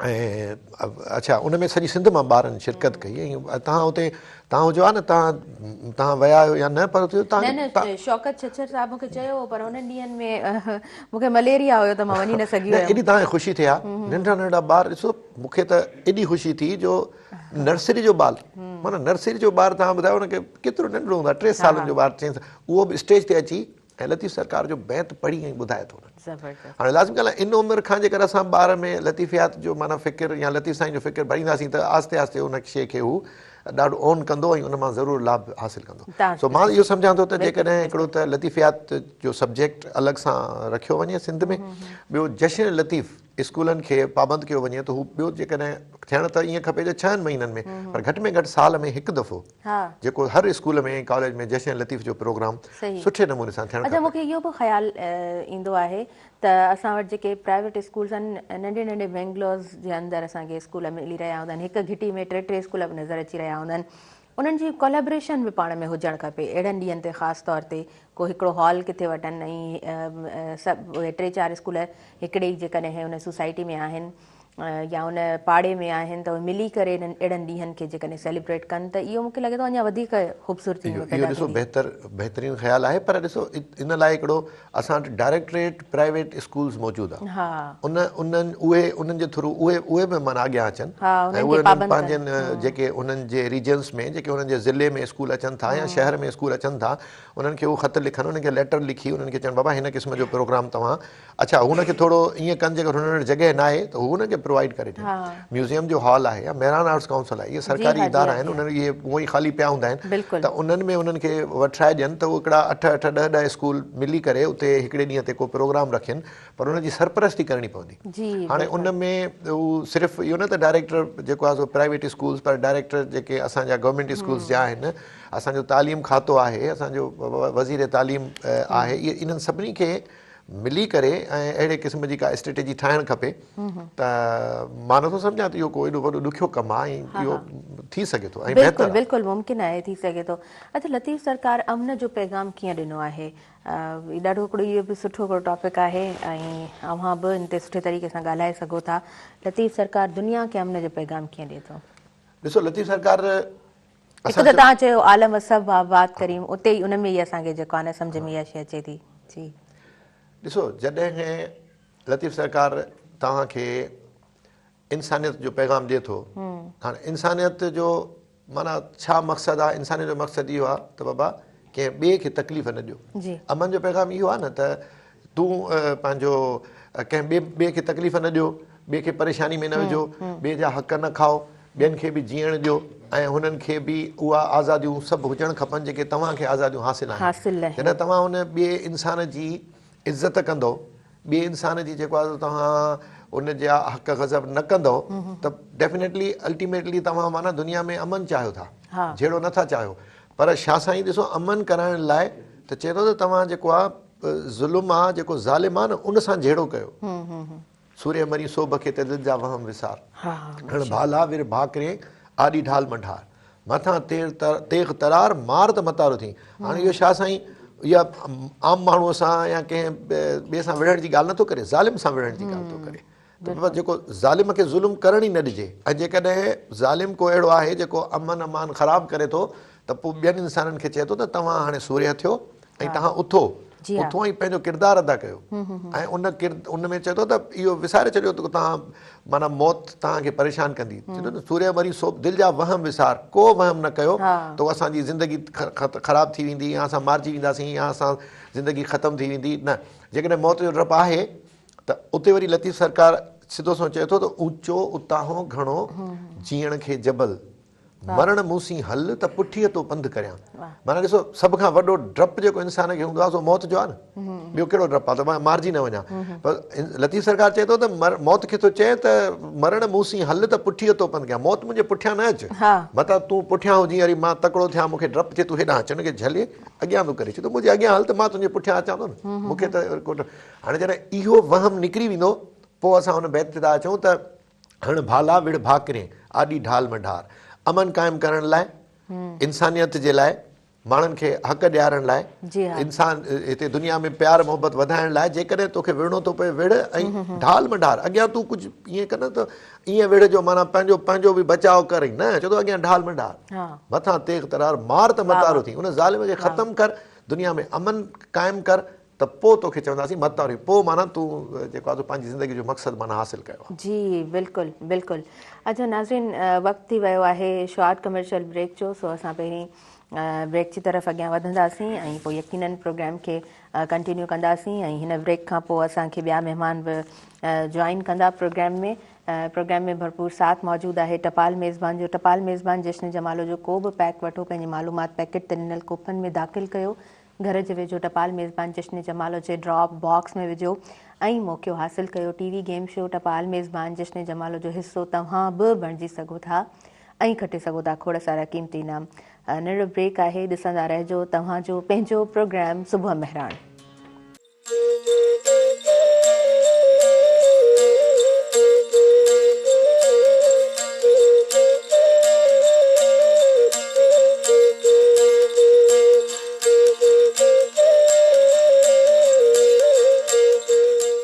नाज़रीन, सभिनी ॾिसंदड़नि खे आउं ॿीहर वेलकम चवां थी अव्हांजे पंहिंजे प्रोग्राम सुबुह महिराण में, जंहिंसां भरपूर साथ मौजूदु आहे टपाल मेज़बान जो। टपाल मेज़बान सिंध जी नंबर 1 चाहे। मोकलुनि जी ज़रूरु ॻाल्हि कंदसि त स्कूल्स जूं मोकलूं थी चुकियूं आहिनि ऐं तमामु ॿारनि खे जेको आहे सो कुझु ॾींहं मिलंदा आहिनि विंटर वेकेशन्स जा। ऐं असां वटि जेको आहे सो किथे किथे कैंप्स बि पाण खे ॾिसण जे लाइ मिलंदियूं आहिनि, विंटर कैंप्स ऐं गर्मियुनि में वरी समर कैंप्स जे नाले सां उहे कैंप्स लॻंदियूं आहिनि, छो त उहे गर्मियुनि जी मोकलूं हूंदियूं आहिनि। सियारे जूं मोकलूं हुजनि या खणी गर्मियुनि जी मोकलूं हुजनि, ॿारनि खे उहो हिकिड़ो स्पेस मिलंदो आहे, हिकिड़ो टाइम मिलंदो आहे त उहो जेको आहे सो थोरो रेस्ट बि करे सघनि ऐं उन्हनि जूं एक्टिविटीज़ बि डिफरेंट हुजनि। पहिरीं ईअं हूंदो त वॾा वॾा ग्राउंड्स हूंदा हुया ऐं स्कूल में ॿार खे जेको आहे सो टाइम मिलंदो हुयो, उन ब्रेक टाइम में पोइ हू गेम खेॾंदो हुयो, उहो भॼंदो हुयो, भॼ डोड़ उन जी जेको आहे न उनजी रुटीन जो हिकिड़ो हिसो हूंदो हो। पर हाणे नंढड़ा नंढड़ा जीअं पहिरीं बि सेगमेंट में ॻाल्हि करे चुका आहिनि त असांजा स्कूल्स जेको आहे न नंढी नंढी बिल्डिंग्स में हाणे शिफ्ट थी विया आहिनि। बेंगलोर में स्कूल नज़र अचनि था त उते को वॾो ग्राउंड न आहे, ॿार खे रांदि रूंद जे लाइ घणो टाइम कोन थो मिले, त पोइ उन्हनि जो कद काठ बि ॾिसिजे थो। या ॿार नंढो ॿार बि उहो ख़बर पवंदी आहे त 9th क्लास जो स्टूडेंट आहे, मैट्रिक क्लास जो स्टूडेंट आहे, लॻंदो ईअं आहे त 4थे 5 जो उहो ॿारु आहे, पर हक़ीक़त में जेको आहे सो उहो माना ॿार न रांदि जो हुनखे टाइम मिले थो, न उन तरीक़े सां हुनजी बॉडी शेपिंग थिए थी ऐं हुनजी ग्रूमिंग जे अंदाज़ में थिए थी। त घर बि बंदि, स्कूल बि बंदि, किथे इंस्टीट्यूट में वञे थो उहे बि बंदि, त ॿार खे खेॾण जो टाइम ई दरअसल कोन थो मिले। या जेकॾहिं हू खेॾे थो त पोइ हुन वटि हीअ स्क्रीन नंढी मोबाइल मौजूदु आहे, उन ते उहो गेम वग़ैरह खेॾे थो, त उहो फिज़िकल एक्टिविटीज़ आहिनि ई कोन। SM नदीम साहब प्रोग्राम में मौजूदु आहिनि, हिन वक़्तु असांखे उन्हनि जॉइन कयो आहे ऐं स्पोर्ट्स जे हवाले सां पाण सुठी ॼाण रखंदा आहिनि, अप टू डेट रहंदा आहिनि। त जॾहिं बि प्रोग्राम में शामिलु थियनि था उहो लाइव कॉल ते असां उन्हनि खे वठूं प्रोग्राम में, या पाण प्रोग्राम में जनाब मौजूदु हुजनि त ॾाढे सुठे अंदाज़ में ॻाल्हि ॿोल थींदी आहे। आपको मैं वेलकम कहती हूँ। अस्सलाम वालेकुम। वालेकुम सलाम। कैसे हैं आप? ठीक हैं? अल्हम्दुलिल्लाह माशाल्लाह, ज़बरदस्त। अच्छा SM नदीम साहब, छुट्टियाँ हो चुकी हैं स्कूल्स की, बच्चों की एक्टिविटीज़ किस तरह होनी चाहिए? देखें वो बच्चों की अभी तो कुछ शादियों का भी एक चल रहा है इन्वायरमेंट ना, कि शादियां काफ़ी हैं, फिर जो लोग घूमने भी जाते हैं।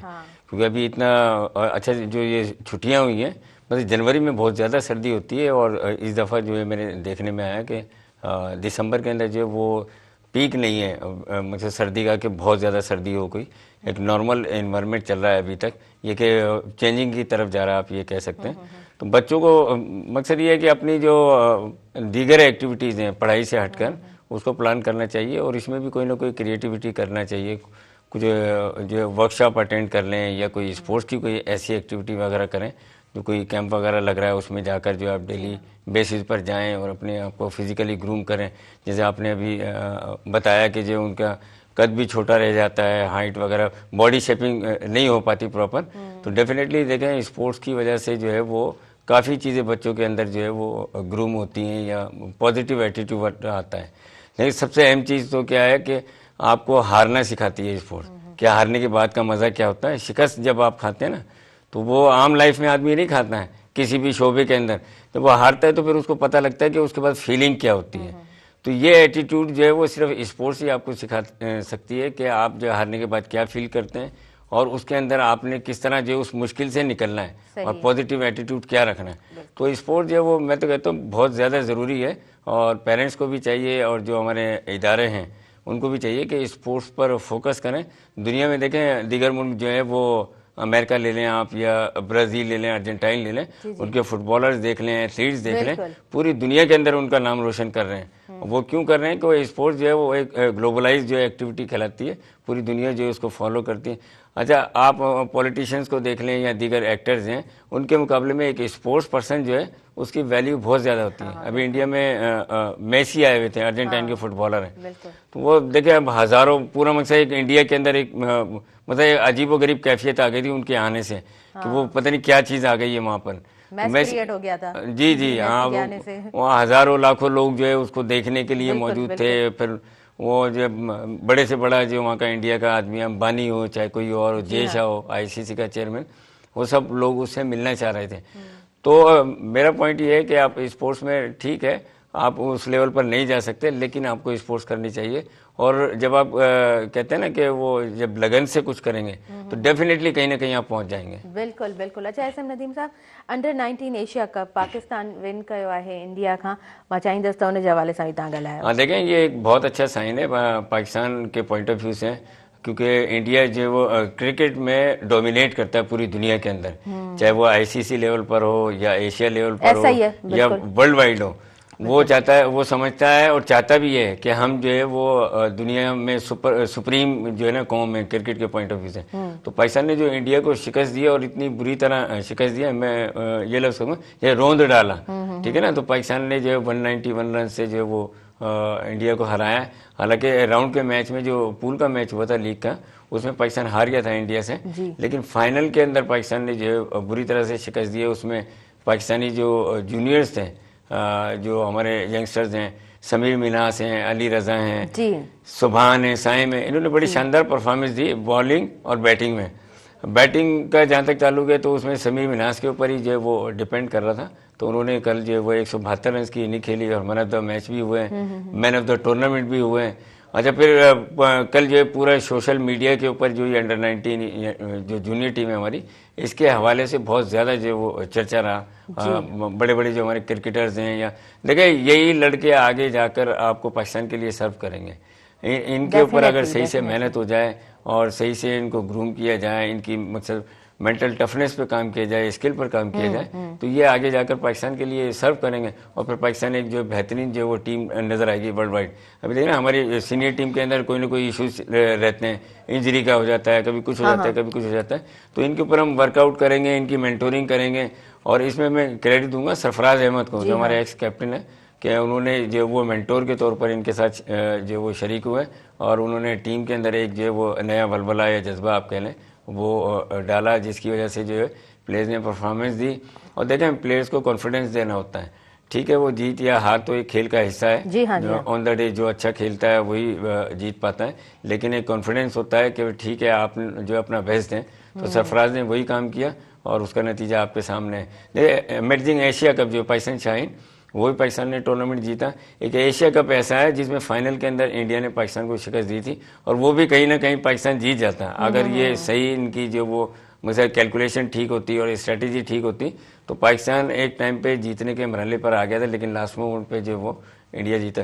तो इस वक्त एशिया के अंदर पाकिस्तान डोमिनेट कर रहा है क्रिकेट में। जी ज़बरदस्त। अच्छा, उन खां अलावा जेको आहे सो असां थोरो गर्ल्स टूर्नामेंट्स जे हवाले सां बि ॻाल्हाईंदासीं। मतिलबु हूअं त एक्टिविटीज़ जेको आहे सो पाण खोड़ सारी ॾिसी रहा हूंदा आहियूं, बट मैं पूछना चाहूँगी कि वैसे भी मतलब इदारों से हटकर भी जिस तरह हमारे यहाँ डिफरेंट टूर्नामेंट्स नज़र आती हैं वो कितनी ज़रूरी होती हैं, स्पेशली फॉर गर्ल्स, क्योंकि छो त छोकिरनि जे लाइ पाण डिफरेंट जेको आहे एक्टिविटीज़ ॾिसंदा ई रहंदा आहियूं, छोकिरियुनि जे लाइ घटि ॾिसण लाइ मिलनि थियूं असांखे। जी देखिए सेहतमंद माँ और पढ़ी लिखी माँ, वो एक अच्छा खानदान जो है ना उसके पीछे होता है, ठीक है ना जी। अगर वो माँ जो है, अब वो माँ कब होती है, जब शादी हो जाती है। उससे पहले तो वो खैर लड़की होती है, स्टूडेंट है या लाइफ में जो आप कह रही हैं। अगर वो वहीं से उनकी जो है वो जैसे 9-10 से या 8th क्लास से उनको स्पोर्ट्स की एक्टिविटीज़ करवाई जाएँ और उनको जो है सही तरीके से पढ़ाया जाए, तो डेफिनेटली जो है ये माशरे में बहुत ज़्यादा बड़ी तब्दीली आ जाएगी।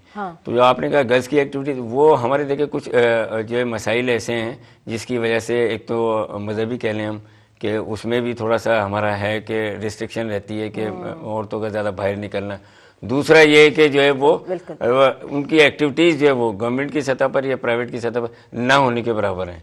तो जैसे भी नेशनल गेम्स हुए थे उसमें तो खैर जो है वो काफ़ी जो है वो वुमेन्स ने पार्टिसिपेट किया और पहली दफ़ा ऐसा हुआ था कि मेल से ज़्यादा फीमेल जो है उसमें हिस्सा ले रही थी। तो हमारे जो हैदराबाद लेवल पर कह लें या सिंध लेवल पर कह लें कि बिल्कुल ही ना होने के बराबर एक्टिविटीज़ होती हैं। कुछ प्राइवेट NGOs हैं या एसोसिएशन हैं, वो डिफरेंट ओकेजन्स पे कोई एक्टिविटी वगैरह करवा देती हैं। अदरवाइज रेगुलर बेसिस पर कोई नहीं है कि उनका कोई एकेडमी ओकेजनली जे करें कंहिं NGO तरफ़ खां कंहिं इदारे तरफ़ खां थियनि थियूं, उन्हनि जो बि हिकिड़ो सुठो इम्पैक्ट मूंखे लॻे थो त ज़रूरु पवंदो आहे। इन तरह जूं एक्टिविटीज़ हुजणु खपनि, छो त असां वटि घटि तमामु रेयर इहे सभु शयूं ॾिसण जे लाइ मिलंदियूं आहिनि। अच्छा भट्टी साहिबु, तव्हांजी तरफ़ अॻियां वधंदसि। जॾहिं स्कूल्स जी ॻाल्हि कयूं था, ॿारनि जी ॻाल्हि कयूं था, त पाण पहिरीं बि डिस्कस कयोसीं त नंढा नंढा स्कूल हुन में ग्राउंड्स आहिनि ई कोन, त उहो ॿार जी उन तरह जेका आहे न ग्रूमिंग कोन थी थिए। केतिरो ज़रूरी आहे त हिकु ॿार जी सुठी ग्रूमिंग हुजणु घुरिजे? तमामु ज़रूरी आहे। इहो असुल में छा आहे त असां वटि जीअं ॿियनि मामलनि में कानून मौजूदु आहिनि पर उहो उन ते अमल नथो थिए। हाणे स्कूल्स जी बि हिकिड़ी स्पेसिफिकेशन पर्टिकुलर हूंदी आहे। स्कूल में तव्हां चओ था क्लासरूम जेको आहे न उनजी बि हिकिड़ी साइज़ ॾिनल आहे, वाह हेतिरा हुन में वधि में वधि जेको सो हेतिरा ॿार वेहंदा।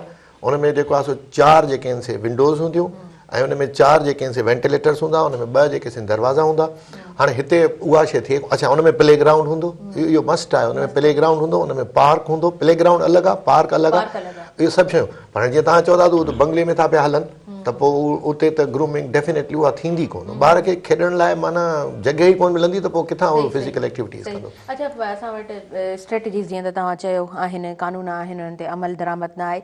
आम सिविलियंस जो छा किरदारु हिते अचे थो, या उन्हनि पेरेंट्स जो, लाइक तव्हीं बि पेरेंट आहियो, तव्हांजा बि ॿार स्कूल वेंदा हूंदा, कलेक्टिवली पोइ मुआशरती छा किरदारु थिए थो उन्हनि माइटनि जो, उन सोसाइटी जे उन्हनि मेंबर्स जो, त तव्हां जेको आहे कुझु त एक्शन तव्हां बि त वठो न? असुल में हुनजो किरदारु त वॾो आहे, पर हाणे असांजो थोरो क़ौम जो मिज़ाज अहिड़ो थी वियो आहे त we take things for granted. माना जेको जीअं हले थो पियो न, अब असां चवंदा आहियूं ठीकु आहे हले थो पियो, केरु करे। या वरी मिसाल जी ॻाल्हि, हर को वञे थो, जेकर मां ॻाल्हाईंदुसि त वरी पोइ मूंखे परेशानी थींदी, मतां मूंसां जेको आहे सो हू मुंहिंजे ॿारनि सां रवैयो इख़्तियार कनि। हालांकि तालीम त असांखे इहो ई थी सेखारे त जिथे बि का जेकॾहिं का ग़लति शइ ॾिसूं त पोइ उनखे उनजी निशानदेही बि कयूं ऐं उनखे सही करण जी कोशिशि बि कयूं। बिल्कुलु इहो असांजे लाज़मी ॻाल्हि आहे। वालिदेन जेकर किथे बि को अहिड़ो शइ ॾिसनि था त उनजे ॿारनि खे फिज़िकल एक्टिविटी न आहे, त हलिया वञनि उन स्कूल में। हुननि खे चवनि ठीकु आहे, जे तव्हां वटि जॻह न आहे त तव्हां हफ़्ते में हिकिड़ो ॾींहुं मुक़ररु करे हुननि खे कंहिं ग्राउंड ते वठी वञो, उनखे कंहिं मैदान ते वठी वञो, त उहा त इहो त मसइले जो हल त इन जो कढी सघिजे थो। हा बिल्कुलु बिल्कुलु, सॉल्यूशन्स खोड़ सारा मौजूदु हूंदा आहिनि। फ़क़ति ॻाल्हि इहा आहे त असां कीअं जेको आहे सो एक्शन वठी रहिया आहियूं। असां पंहिंजे लाइ टाइम छा कढंदा आहियूं इन्हनि सभिनीनि शयुनि जे लाइ टाइम, त पोइ बाद जी ॻाल्हि अचे थी। अच्छा, SM नदीम साहब, नेशनल गेम्स जे हवाले सां तव्हां सां हिकु दफ़ो कॉल ते बि तव्हांखे शामिलु कयोसीं त पाण ज़िक्र कयोसीं। मां चाहींदसि त तव्हां प्रोग्राम में हिन वक़्तु मौजूदु आहियो ऐं हाणे ई जेको आहे नेशनल गेम्स थी गुज़रियूं आहिनि, उन सां रिलेटेड बि तव्हां ॻाल्हि ॿोल करियो ज़रूरु प्रोग्राम में। नेशनल गेम जो वो काफ़ी अरसे के बाद यानी 18 साल के बाद कराची में मुनक्किद हुए। सिंध में कह लें आप, सिंध में, बिल्कुल सिंध में हुए। और ये जो फर्स्ट नेशनल गेम्स हुए थे 1948 में हुए थे, कायदे आज़म मोहम्मद अली जना उनके टाइम में, और उन्होंने ट्रॉफ़ी डोनेट की थी जो आज तक चल रही है, कायदे आज़म ट्रॉफ़ी कहलाती है, जो पाकिस्तान आर्मी ने जीती। तो इसमें 32 मुख्तलिफ जो वो गेम्स थे मर्द और ख़वातीन के, जो 24 मुख्तलिफ वेन्यूज़ के ऊपर खेले गए कराची के। और उससे देखें, जब आपके यहाँ इस किस्म की एक्टिविटी होती है, उससे सबसे बड़ा फ़ायदा क्या होता है, एक तो रेवेन्यू जनरेट होता है। हज़ारों लोग आए आपके कराची के अंदर, सिंध के अंदर, उन्होंने जो होटलिंग भी की होगी, खाने भी खाए होंगे, शॉपिंग की होगी, किसी ने कुछ की, तो एक तो रेवेन्यू जनरेट। दूसरा, जो आपकी फैसिलिटीज़ मौजूद हैं और जो गियर्स हैं आपके पास पुराने हो चुके हैं, यानी कि इक्विपमेंट वगैरह जो कहते हैं हम स्पोर्ट्स के, वो जो है उनको रेनोवेट भी किया जाता है और वो जो है नए भी परचेज किए जाते हैं। बिल्कुल। तो ये जो 18 साल के बाद हुई, इसकी वजह से क्या हुआ कि जो मुख्तलिफ जो ग्राउंड्स वगैरह थे कराची में मुख्तलिफ एक्टिविटीज़ के लिए जो मुंतखब किए गए थे, उनको रेनोवेट भी किया गया, उनके लिए सामान भी परचेज किया गया। तो उससे ये कि जो प्लेयर्स हैं उनके लिए आने वाले वक्तों में फ़ायदा हो जाएगा कि भाई जब वो जाके उस फील्ड को, उस जगह को यूज़ करें, उस सामान को यूज़ करें। एक तो ये हुआ।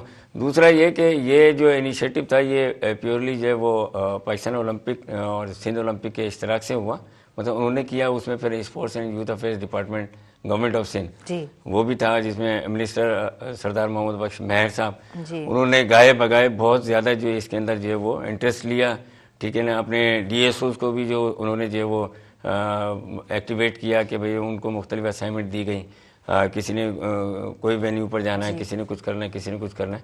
और फिर जो हमारी मुख्तलिफ एसोसिएशन है जो under the umbrella of Sindh Olympic association work करती हैं सिंध की, उन्होंने जो ये इवेंट ऑर्गेनाइज किए हैं, उनके जो सेक्रेटरी प्रेसिडेंट थे उनको ये टास्क दिया गया था कि भाई आपने जो वो, अगर रेसलिंग है तो रेसलिंग के जैसे अनवर खानजादा थे, एथलेटिक है गौहर रजा थे, मुख्तलिफ कराटे के नसीम सेंसी साहब, तो ये मुख्तलिफ लोग थे जिन्होंने ये एक्टिविटीज़ वहाँ पर ऑर्गेनाइज की। और इस दफ़ा जो नेशनल गेम्स हुए हैं, मैं उसकी एक ख़ास बात बता दूं कि उनको एक तो बहुत ज़्यादा जो प्लेयर्स को फैसिलिटेट किया गया, ठीक है ना। उनकी जो अकोमोडेशन थी, उनकी बोर्डिंग लॉजिंग थी, और फिर उनके साथ जो मकसद जो ऑफिशल्स थे वो भी हाईली क्वालिफाइड ऑफिशल्स थे। तो ये मकसद इस दफ़ा बेहतरीन किस्म के मैंने भी देखे हैं नेशनल गेम्स, और मैं 95 से देखता आ रहा हूँ या खेलता आ रहा हूँ, मुख्तलिफ इवेंट्स के अंदर मैं भी गया हूँ।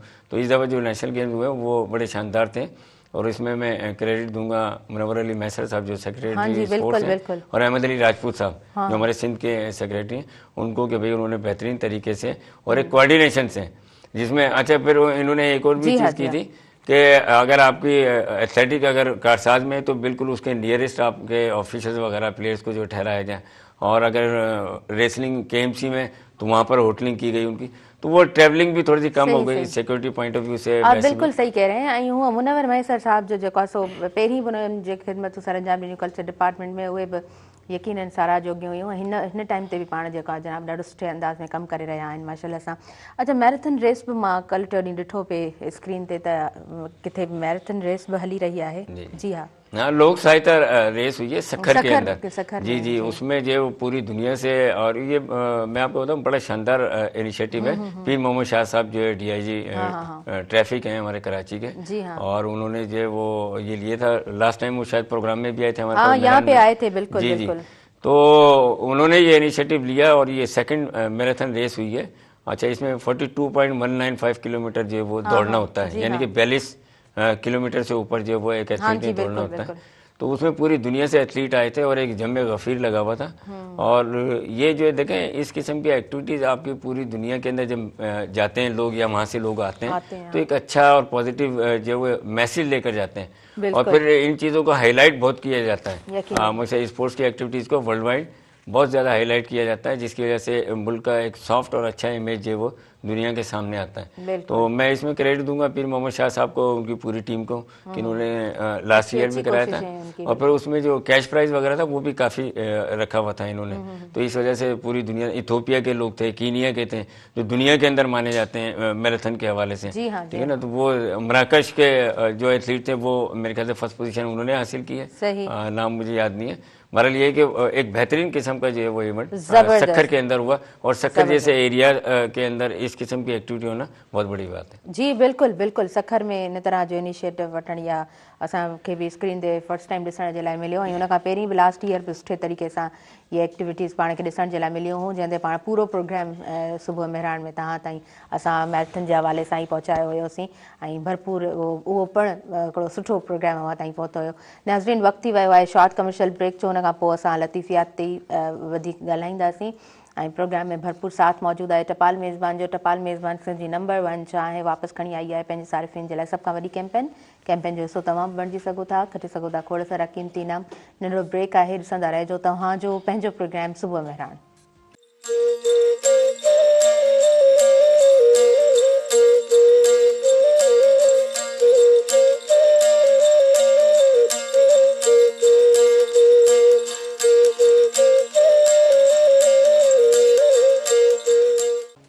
नाज़रीन सभिनी ॾिसंदड़नि खे आऊं ॿीहर भली कार चवां थी जे पंहिंजे प्रोग्राम सुबुह मेहरान में ऐं नंढड़े ब्रेक खां पोइ असां वापसि अची चुका आहियूं। प्रोग्राम में डिस्कस ॾाढो सुठो हलियो आहे। असां जेकॾहिं स्पोर्ट्स जे हवाले सां ॻाल्हायूं, गेमिंग जे हवाले सां ॻाल्हायूं, स्कूलनि जूं मोकलूं थी चुकियूं आहिनि ऐं तमामु एक्टिविटीज़ जेके पाण स्क्रीन्स ते ॾिसी रहिया हूंदा आहियूं, पर नंढनि शहरनि में या असांखे मुख़्तलिफ़ ॻोठनि में जेके एक्टिविटीज़ थींदी नज़र ईंदियूं आहिनि, उहे मूंखे लॻंदो आहे त उन्हनि जो इम्पैक्ट ॾाढो सुठो हूंदो आहे। छो त शहरी ज़िंदगी में जेको ॿारु रहे थो उनजे लाइ खोड़ सारे जेका न प्लेटफॉर्म्स मौजूदु आहिनि। उहो शाम जो पंहिंजे पेरेंट्स सां निकिरे थो, शॉपिंग बि करे थो, शॉपिंग मॉल ते बि वञे थो, उनजे लाइ तफ़रीह जा खोड़ सारा मौक़ा आहिनि। पर उन ई जॻह ते जेकॾहिं कंपेरिजन में असां ॻोठ जो उहो ॿारु ॾिसूं त उनखे घटि सफ़ा घटि रेयर के मौक़ा मिलनि था, न त कोन था मिलनि। उहो ई ॿारु जॾहिं वरी शहरी ज़िंदगी में अचे थो त पोइ जेको आहे सो आराम आराम पंहिंजे पाण खे बिल्डअप करणु शुरू करे थो। अदरवाइज़ उन वटि मौक़ा न हुजण जे बराबरि आहिनि। प्रोग्राम जी तरफ़ अॻियां वधूं था। ज़ुल्फ़कार अली भट्टी साहब असां वटि प्रोग्राम में मौजूदु आहिनि। SM नदीम साहब असांजे प्रोग्राम में मौजूदु आहिनि। जी ज़ुल्फ़कार अली भट्टी साहब, असां जेको आहे सो 345 जनम ॾींहं जे हवाले सां, लतीफ़ सरकार जे जनम ॾींहं जे हवाले सां प्रोग्राम में ॻाल्हि ॿोल कई आहे। मां थोरो तव्हां सां डिस्कस करणु चाहींदमि। वरी बि चवंदसि त तव्हां हिकु उस्ताद आहियो त इंटरेस्टेड अंदाज़ में ॻाल्हाए सघो था। असां वटि स्टडी सर्कल्स जेको आहे न घटि ॾिसण जे लाइ मिलनि था। पहिरीं थोरा तव्हां पुराणो कोई किताबु खणंदो, आर्टिकल्स वेही पढ़ंदो त तव्हांखे ख़बर पवंदी। उन टाइम में शायदि घणियूं एक्टिविटीज़ हूंदियूं, हाणे कुझु घटि ॾिसण जे लाइ मिलनि थियूं। कीअं हुजणु खपनि तमामु इहे एक्टिविटीज़? तव्हां त चओ था त घटि ॾिसण लाइ मिलनि थियूं, मां त सम्झां थो ॾिसण लाइ मिलनि ई कोन थियूं। हिन वक़्तु माना स्टडी सर्कल्स जे हवाले सां त माना तक़रीबन न आहिनि ऐं हुजणु शायदि इन्हनि खे लाज़मी करार ॾिनो वञे। हाणे अॻे ॾिसो जॾहिं असां स्कूल में पढ़ंदासीं असां वटि हिकिड़ो सब्जेक्ट अलॻि सां हिकिड़ो पीरियड हूंदो, लाइब्रेरी जो पीरियड हूंदो। उन पीरियड में असांखे उस्ताद साहिबु लाइब्रेरी में वठी वेंदा हुआ। पोइ मुख़्तलिफ़ किताब कढी असांजा ग्रुप ठाहे ऐं असांखे किताब कढी ॾींदा हुआ, हिन किताब खे ॾिसो, तव्हां पाण में ॾिसो, डिस्कस कयो, बहस कयो त हिन किताब में छा आहे, मां तव्हांखां थोरी देरि खां पोइ अची पुछां थो। वरी पोइ असां किताब खोले ॾिसंदा हुआसीं, पोइ वरी साईं अची पुछंदो, असां चवंदा हुआसीं सर हिन में हिन जो राइटर हीअ आहे, हिन जो पब्लिशर हीअ आहे, हिन में हीअ शयूं आहिनि, हिन में शयूं। हाणे त लाइब्रेरीज़ जा पीरियड ई कोन्हनि। तव्हां मुख़्तलिफ़ कॉलेजिस में हलिया वञो, स्कूल्स में हाणे लाइब्रेरीज़ आहिनि, किताब बि आहिनि, पर हुन में लाइब्रेरी ॿार खे वठी कोन था वञनि पिया। त जेकॾहिं इन जे करे ई ॾिसो न तव्हां सां हिकिड़ो इम्पैक्ट असां वटि इहो आयो आहे त असांजी जेका जहिड़े तरीक़े सां दुनिया तालीम में अॻिते पई वञे, असां वरी उन ई तेज़ीअ सां तक़रीबन सम्झो त पोइते था पिया वञूं। उनजो सबबु इहो ई आहे त असां वटि स्टडी सर्कल्स नाले का शइ ई कान्हे। असां वटि पढ़ाई माना हिन में किताबनि जी पढ़ाई, असां पंहिंजे कोर्स जा किताब बि सही तरह सां कोन था पढ़ी सघूं। हालांकि ॿार जी त माना हुनजी तामीर, सुठी तामीर लाइ ज़रूरी आहे त ॿारु अदब बि पढ़े ऐं अदब बि किताब पढ़ंदो, पर हाणे उहो टेक्स्ट में ई असां हुनखे एॾो फासाए छॾियो आहे। अहिड़ा अननेसेसरीली किताब माना हरू भरू जा तमामु थुल्हा थुल्हा किताब ऐं अजीबो ग़रीब क़िस्म जा। तव्हां ॾिसो त ॿारु जेको नंढिड़ो ॿारु आहे उनजे बैग जो जेको वज़न आहे उहो एतिरो आहे जो उहो खणी कोन थो सघे। हालांकि सुप्रीम कोर्ट जे पारां इहो हिकिड़ो बैग जो वज़न बि ॿुधायल आहे त बाबा उनखां चवणो माना ॿार खे वज़न ॾिनो थो वञे। तव्हां केॾी महिल कंहिं नर्सरी जे ॿार जो बैग त खणी ॾिसो, तव्हां ई कोन खणी सघंदो, ॿारु वीचारो, त उन मां उहो लाभ हासिल करे कोन सघे। अच्छा जी, अच्छा भट्टी साहब, तव्हां अननेसेसरीली बुक्स जी जेका ॻाल्हि कई आहे उनखे थोरो एक्सप्लेन कजो। असां वटि कंहिं तरह हुजणु खपनि किताब, ज़रूरी आहे ऑब्वियसली। तव्हां जेको आहे असांजो हीउ प्रोग्राम केतिरा ई पेरेंट्स हिन वक़्तु ॿुधी रहिया आहिनि। एटलीस्ट जेको आहे सो अव्हां स्कूल में हिकिड़ो वधीक न महीने में हिकिड़ो चकर त लॻाईंदा ई कयो न। तव्हां वञी करे एडमिनिस्ट्रेशन सां ॻाल्हायो त आख़िर थिए छा पियो, या ॿार खे कंहिं अंदाज़ में जेको आहे सो तव्हांखे पढ़ाइणु खपे। सो इहो त वरी बि असांजी वरी उहो ई चवंदमि त जेके उहे स्ट्रेटजी मेकर्स हूंदा आहिनि उन्हनि जो ई कमु आहे, पर अगेन पेरेंट्स जो बि यकीनन उहो जेको आहे न उहो ज़िम्मो अचे थो। अननेसेसरीली मूं इहो चयो त जीअं ॾिसो हिकिड़ा असां ॿिनि हिसाब सां ॾिसंदासीं। असां वटि हिकु त प्राइवेट स्कूल्स आहिनि, ॿिया असांजा गवर्नमेंट सिलेबस वारा स्कूल। हाणे गवर्नमेंट जेके प्राइवेट्स आहिनि उन वटि तव्हां जेकॾहिं इंग्लिश जे सब्जेक्ट जी ॻाल्हि कंदो त इंग्लिश जो टेक्स्ट बुक अलॻि आहे, उनजो वर्क बुक अलॻि आहे, वरी ड्रामा या नॉवेल्स उहे अलॻि आहिनि, वरी ग्रामर्स अलॻि आहिनि। माना हिकिड़ी सब्जेक्ट जा 4 किताब ॿारु पढ़े थो, जॾहिं त इन शइ जी एतिरी ज़रूरत ई कोन्हे। हल तव्हां सुठो हिकिड़ो टेक्स्ट बुक सिलेक्ट कयो जंहिं हिकिड़े टेक्स्ट बुक में ग्रामर बि हूंदो, उन में वर्क शीट्स बि हूंदियूं ऐं सभु कुझु हूंदियूं।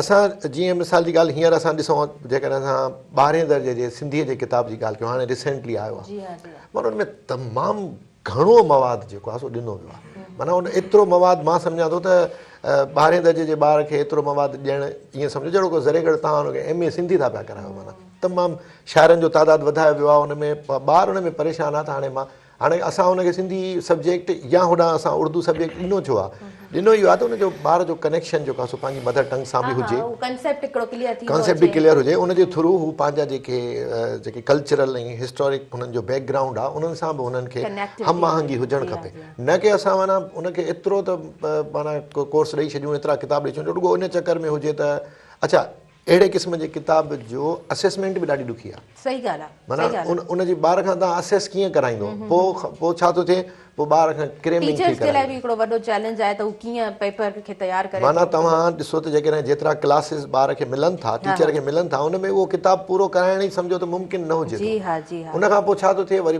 ॿार छा थो करे, पोइ हुन में रोड सिस्टम में क्रेमिंग में थो अचे, पोइ रटे थो, हुनखे ख़बर ई कान्हे त हिन शइ जो मक़सदु छा आहे, हिन शाइरी जो मक़सदु छा आहे, हिन जेको असांखे मज़मून ॾिनो वियो आहे, जेको आर्टिकल आहे, इन में मुंहिंजी कहिड़े तरीक़े सां हिन मां तामीर थी थिए, उहो पोइ रटो हणी ऐं बसि पंहिंजी जान छॾाइण जे चकर में। एक्ज़ैक्टली।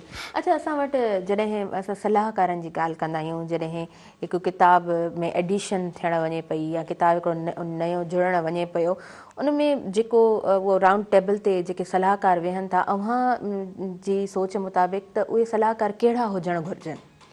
सलाहकार त सिधी सही ॻाल्हि आहे, जेको बि जंहिं बि सब्जेक्ट जो किताब लिखिजे थो त उन ई जेको आहे सो फील्ड जा माहिर जेके ऐं हूंदा बि आहिनि, उन ई फील्ड जा माहिर बि हूंदा आहिनि, पर असल में छा आहे, असां वटि थोरो सुस्ती जो जेको हिकिड़ो माना अंसर हूंदो आहे। हाणे मां तव्हांखे हिकिड़ो मिसाल ॾियां त सिंध टेक्स्ट बुक बोर्ड जो अंग्रेज़ी जो किताब, इंग्लिश जो किताब छपियो, 2021 में छपियो आहे। हाणे उहो जेको पहिरियों दफ़ो जेको किताब छपिबो आहे न, उन किताब ते लिखिबो आहे this is a test edition, त हीअ असां टेस्ट एडिशन जे तौर ते छापियूं था, पोइ असां इहो ॿारनि वटि वेंदो, उस्ताद हिनखे पढ़ाईंदा, पोइ फीडबैक ईंदो, पोइ हुनखे असां हुनखे बदिलाईंदासीं। हाणे ही 2026 में असां वञूं था पिया, ऐं 2026 जा बि जेके किताब ईंदा उहो टेस्ट एडिशन अञा ताईं लिखियो पियो हुन ते, टेस्ट 21 में बि टेस्ट, 22 में बि टेस्ट, 23, 24, 25, त हाणे उन में थियणु छा खपंदो हुयो त जेको फीडबैक अचे थो न, उन फीडबैक जे हिसाब सां वरी हुनखे रिवाइज़ करे ऐं हुनखे ॾाढो संवारे सुधारे ऐं ॿारनि जे साम्हूं पेश कयो। त इहे शयूं मौजूदु आहिनि, पर थोरो सुस्ती जो अंसर आहे,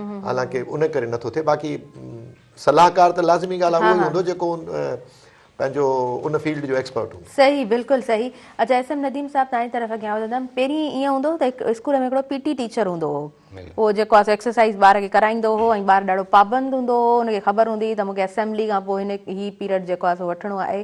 हिन टाइम ते इहे शयूं असांखे ॾिसण जे लाइ मुंहिंजे ख़्याल सां कोन थियूं मिलनि। वधीक तव्हां सर ॿुधाए सघो था, आहिनि स्कूलनि में या कोन आहिनि? ॾिसो, स्कूलनि में त आहिनि, पर हाणे मसइलो आहे त मज़े जी ॻाल्हि तव्हांखे ॿुधायां त मुंहिंजा ॿार जिते पढ़नि था त उन्हनि खां उहो पीटी जो पीरियड माना हुननि जो इंजॉय में ॿाहिरि वञनि, ग्राउंड में वञी हुनखे छॾे ॾे, बाबा घुमो। हा, हुनखां माना फिज़िकल एक्टिविटी नथी कराए वञे। हा, त उन जे जीअं तव्हां चयो न, असांजे दौर में बाक़ाइदे असांखे उहो टीचर अॻे अॻियां बीहंदो हो, सीटी हथ में हूंदी हुअसि, डंडो हिकिड़ो लकड़ हथ में हूंदो हुअसि, पोइ बिल्कुलु हुनखे लेफ्ट राइट तव्हां कराईंदो हो, मार्च कराईंदो हुयो, ऐं हुते माना भॼाईंदो हुयो, पोइ उहो हिकिड़ो पीरियड असांजो उन ई एक्टिविटी में वेंदो हुयो। हाणे उहो पीरियड मां त टाइम टेबल्स में किथे ॾिसां कोन थो, पर जे किथे आहे त उनजो मतिलबु आहे त ॿारनि खे तव्हां क्लास खां ॿाहिरि वठी वञो, छॾियो त थोरी देरि रिलैक्स कनि, ईअं न हुजणु। हा, पीटी क्लास जेको थींदो आहे, फिजिकल ट्रेनिंग जेका आहे, उहो मतिलबु इहो न हूंदो आहे त ॿार माना वेही करे जेको आहे सो रिलैक्स थिए। एस एम नदीम साहब, पीटी का एक उस्ताद होता है हर स्कूल में, उसको क्या उसकी जिम्मेदारियां होती हैं, किस तरह वो क्लास होती है? देखिए, पीटी इज ए सब पार्ट ऑफ फिजिकल एजुकेशन, ठीक है। तो पहले क्या होता था कि वो रिटायर्ड फौजी वगैरह इस टाइप के लोग जो वो पीटी के लिए, पीटी ड्रिल जो कहते हैं ना, उसके लिए जो हायर किए करते थे। अच्छा, आबादी भी थोड़ा कम थी, सहूलतें हमारे यहाँ देखें ना, जैसे जैसे आबादी बढ़ रही है उस हिसाब से जो वो हमें फैसिलिटीज़ मिल नहीं रही हैं, चाहे वो स्कूल हों, ग्राउंड्स हों, या रोड रास्ते हों, या कोई भी चीज़ हो, कि हमारी आबादी तो बढ़ती जा रही है पर सहूलतें वहीं की वहीं महदूद हैं। उसके लिए मकसद हम कोई प्लान नहीं कर रहे कि आबादी के साथ साथ हमें और दुनिया के साथ साथ कैसे चलना है। तो उस टाइम पे वो करवाया करते थे। अब जो है वो जब से ये मतलब इस पर काम किया गया फिजिकल एजुकेशन के ऊपर, तब वो पीटी टीचर को फिजिकल एजुकेशन टीचर कर दिया गया। अब जो गवर्नमेंट हाई स्कूल जो हैं उनके अंदर जो मकसद लोग जो अपॉइंट किए जाते हैं वो किए जाते हैं पीई टीचर कहते हैं उन्हें, यानी कि फिजिकल एजुकेशन टीचर। अच्छा, वो अपॉइंट तो कर लिए हैं, अब उसमें जो वो उन्होंने जो क्राइटेरिया क्या रखा था उस टाइम पर कि जो वो कोई डिग्री वगैरह ऐसा कुछ नहीं, सिंपल इंटर था। अच्छा फिर थोड़ा सा आपने ये भी देखना होता है कि उसका कोई स्पोर्ट्स बैकग्राउंड भी है कि नहीं, वो खिलाड़ी भी है कि नहीं। अब एक बंदा जिसको पता ही नहीं है स्पोर्ट्स का, वो क्या स्पोर्ट्स करवाएगा। तो अब वो पीई टीचर का काम क्या होता है, जो आपने कहा कि जिम्मेदारियां, और एक तो डिसिप्लिन देखता है, दूसरा ये कि बच्चों की जो है वो रेगुलर बेसिस पे 1-2 क्लासेस मकसद पहले हुआ करती थी, अब तो नहीं होती हैं, कि होती थी फिजिकल एजुकेशन की, तो उसमें जो वो उनको जो वार्म अप एक्सरसाइजेज हैं या कोई रिक्रिएशनल एक्टिविटीज़ कह लें आप, तफरी, क्योंकि ग्राउंड इतने बड़े हैं नहीं, तो वो एक्टिविटीज़ वगैरह करवाते हैं, लेकिन वो अब देखने में नहीं आ रही हैं। मकसद ये है कि अगर आपके ग्रास रूट लेवल पर ही कोई काम नहीं हो रहा, तो फिर आप जो वो कॉलेज या उससे ऊपर यूनिवर्सिटी लेवल पर चले जाएं, फिर प्रोविंशियल या नेशनल लेवल पर, तो बच्चों का टैलेंट जो है वहीं के वहीं महदूद रह जाता है। अगर आप ग्रास रूट लेवल पर काम करेंगे, उस टाइम पर देखें 2 फायदे होते हैं। एक तो ये कि बच्चों की जो बोन्स हैं या जो उनके मसल में इलास्टिसिटी होती है, वो बोन्स वगैरह बड़ी सॉफ्ट होती हैं, उसको जिस तरीके से चाहें आप जितनी एक्सरसाइज चाहें करवाएं, और वो जो है उसी की हैबिचुअल हो जाती है उसकी जो बॉडी है। ठीक है, जब वो एडल्ट हो जाता है तो क्या होता है कि फिर वो आपकी जो इतनी मकसद आप कह लें कि जो इम्प्रूवमेंट नहीं आती उसकी बॉडी के अंदर। अगर 24-25 साल का हो जाए या 22-23 का, 20 से ऊपर जैसे ही क्रॉस करता है, तो फिर आहिस्ता आहिस्ता जो उसकी जो वो बोन्स हैं या मसल्स है, वो सारी चीज़ें जो वो एडल्ट वाली होना शुरू हो जाती हैं। तो ये हमें ग्रास रूट लेवल पर काम करने की ज़रूरत है बहुत ज़्यादा, और फिर जो उसके नतीजे आपको जो है ऊपर भी नजर आएंगे, लेकिन वहाँ हो नहीं रहा है काम। बिल्कुल बिल्कुल। अच्छा, पीटी टीचर या पीई टीचर जी ॻाल्हि थी, स्कूलनि में जेको आहे सो पढ़ाई त ठीकु आहे पंहिंजी जॻह ते, उहो ॿार खे पढ़ायो वेंदो आहे, पर जीअं म्यूज़िक टीचर जो इज़ाफ़ो स्कूल्स में थियो आहे, पर इहो बि बेस्ट मूंखे ॿुधण जे लाइ मिलंदो आहे, छो त मुंहिंजे घर में बि टीचर्स मौजूदु आहिनि, त उहो म्यूज़िक टीचर जेको आहे सो उनखे किथे न किथे इंगेज क्लास लॻाए वेंदो आहे, को हिकु को अधु को रेयर को क्लास वठी रहियो हूंदो आहे म्यूज़िक जो। अव्हां जेको आहे सो तालीम सां जुड़ियल आहियो, त सर म्यूज़िक टीचर जो हुजणु केतिरो कारआमद आहे, केतिरो ज़रूरी आहे? ॾिसो, म्यूज़िक टीचर ते ॻाल्हाइण खां पहिरीं मां थोरो ॻाल्हाईंदुसि। साईं जेको चयो ॾाढी सुठी ॻाल्हि कई, त जेके पीई टीचर्स रखिया विया उन्हनि खां का क्वालिफिकेशन कोन पुछी वई, फर्स्ट ईयर ईअं ई को इंटर वारा छोकिरा रखी छॾियूं। उन लाइ मां उहो चवंदुसि, उन लाइ ज़रूरी हुजे त उहो फिज़िकल एजुकेशनिस्ट हुजे। छो जो हिकिड़ो तव्हांखे मां वाक़ियो ॿुधायां त हिकिड़े स्कूल में इहो जेको पीई टीचर उन्हनि ॿारनि खे कढी, उनखे चयूं बाबा हाणे तव्हां भॼो, तव्हां खां रेसिंग थो करायां। हुनखे अच्छा हाणे उहो फिज़िकल एजुकेशनिस्ट हुजे हा, त उनखे ख़बर हुजे हा त ॿार खे वार्मअप करण खां सवाइ भॼाइणु ॾुखियो आहे। हुननि खे अच्छा रेस बि उनखे ठीकु ठाकु कराई, जो साम्हूं जेको परियां जेको भित आहे न ग्राउंड जी, इनखे हाणे ॿार वीचारा जेके थधा हुया क्लासरूम मां, हुनजी बॉडी वार्मअप न हुई, उहे अची जो भॼा, जेमहिल वापसि ॿाहिरि पुॻा त उन्हनि मां 2-3 त माना सम्झो किरी पिया वीचारा, हुननि खे माना सहको हे हो, पोइ उन्हनि खे पिया मथां पाणी जा छंडा हणनि। त इहो अणॼाणाई जे करे इहो, तंहिंजे करे इहो ज़रूरी आहे त उहे टीचर खणनि जेके पीई टीचर, उन्हनि वटि फिज़िकल एजुकेशन जी डिग्री हुजे। अच्छा, जेसि ताईं म्यूज़िक टीचर जी जेका ॻाल्हि आहे उन ते त काफ़ी डिबेट थी चुकी आहे।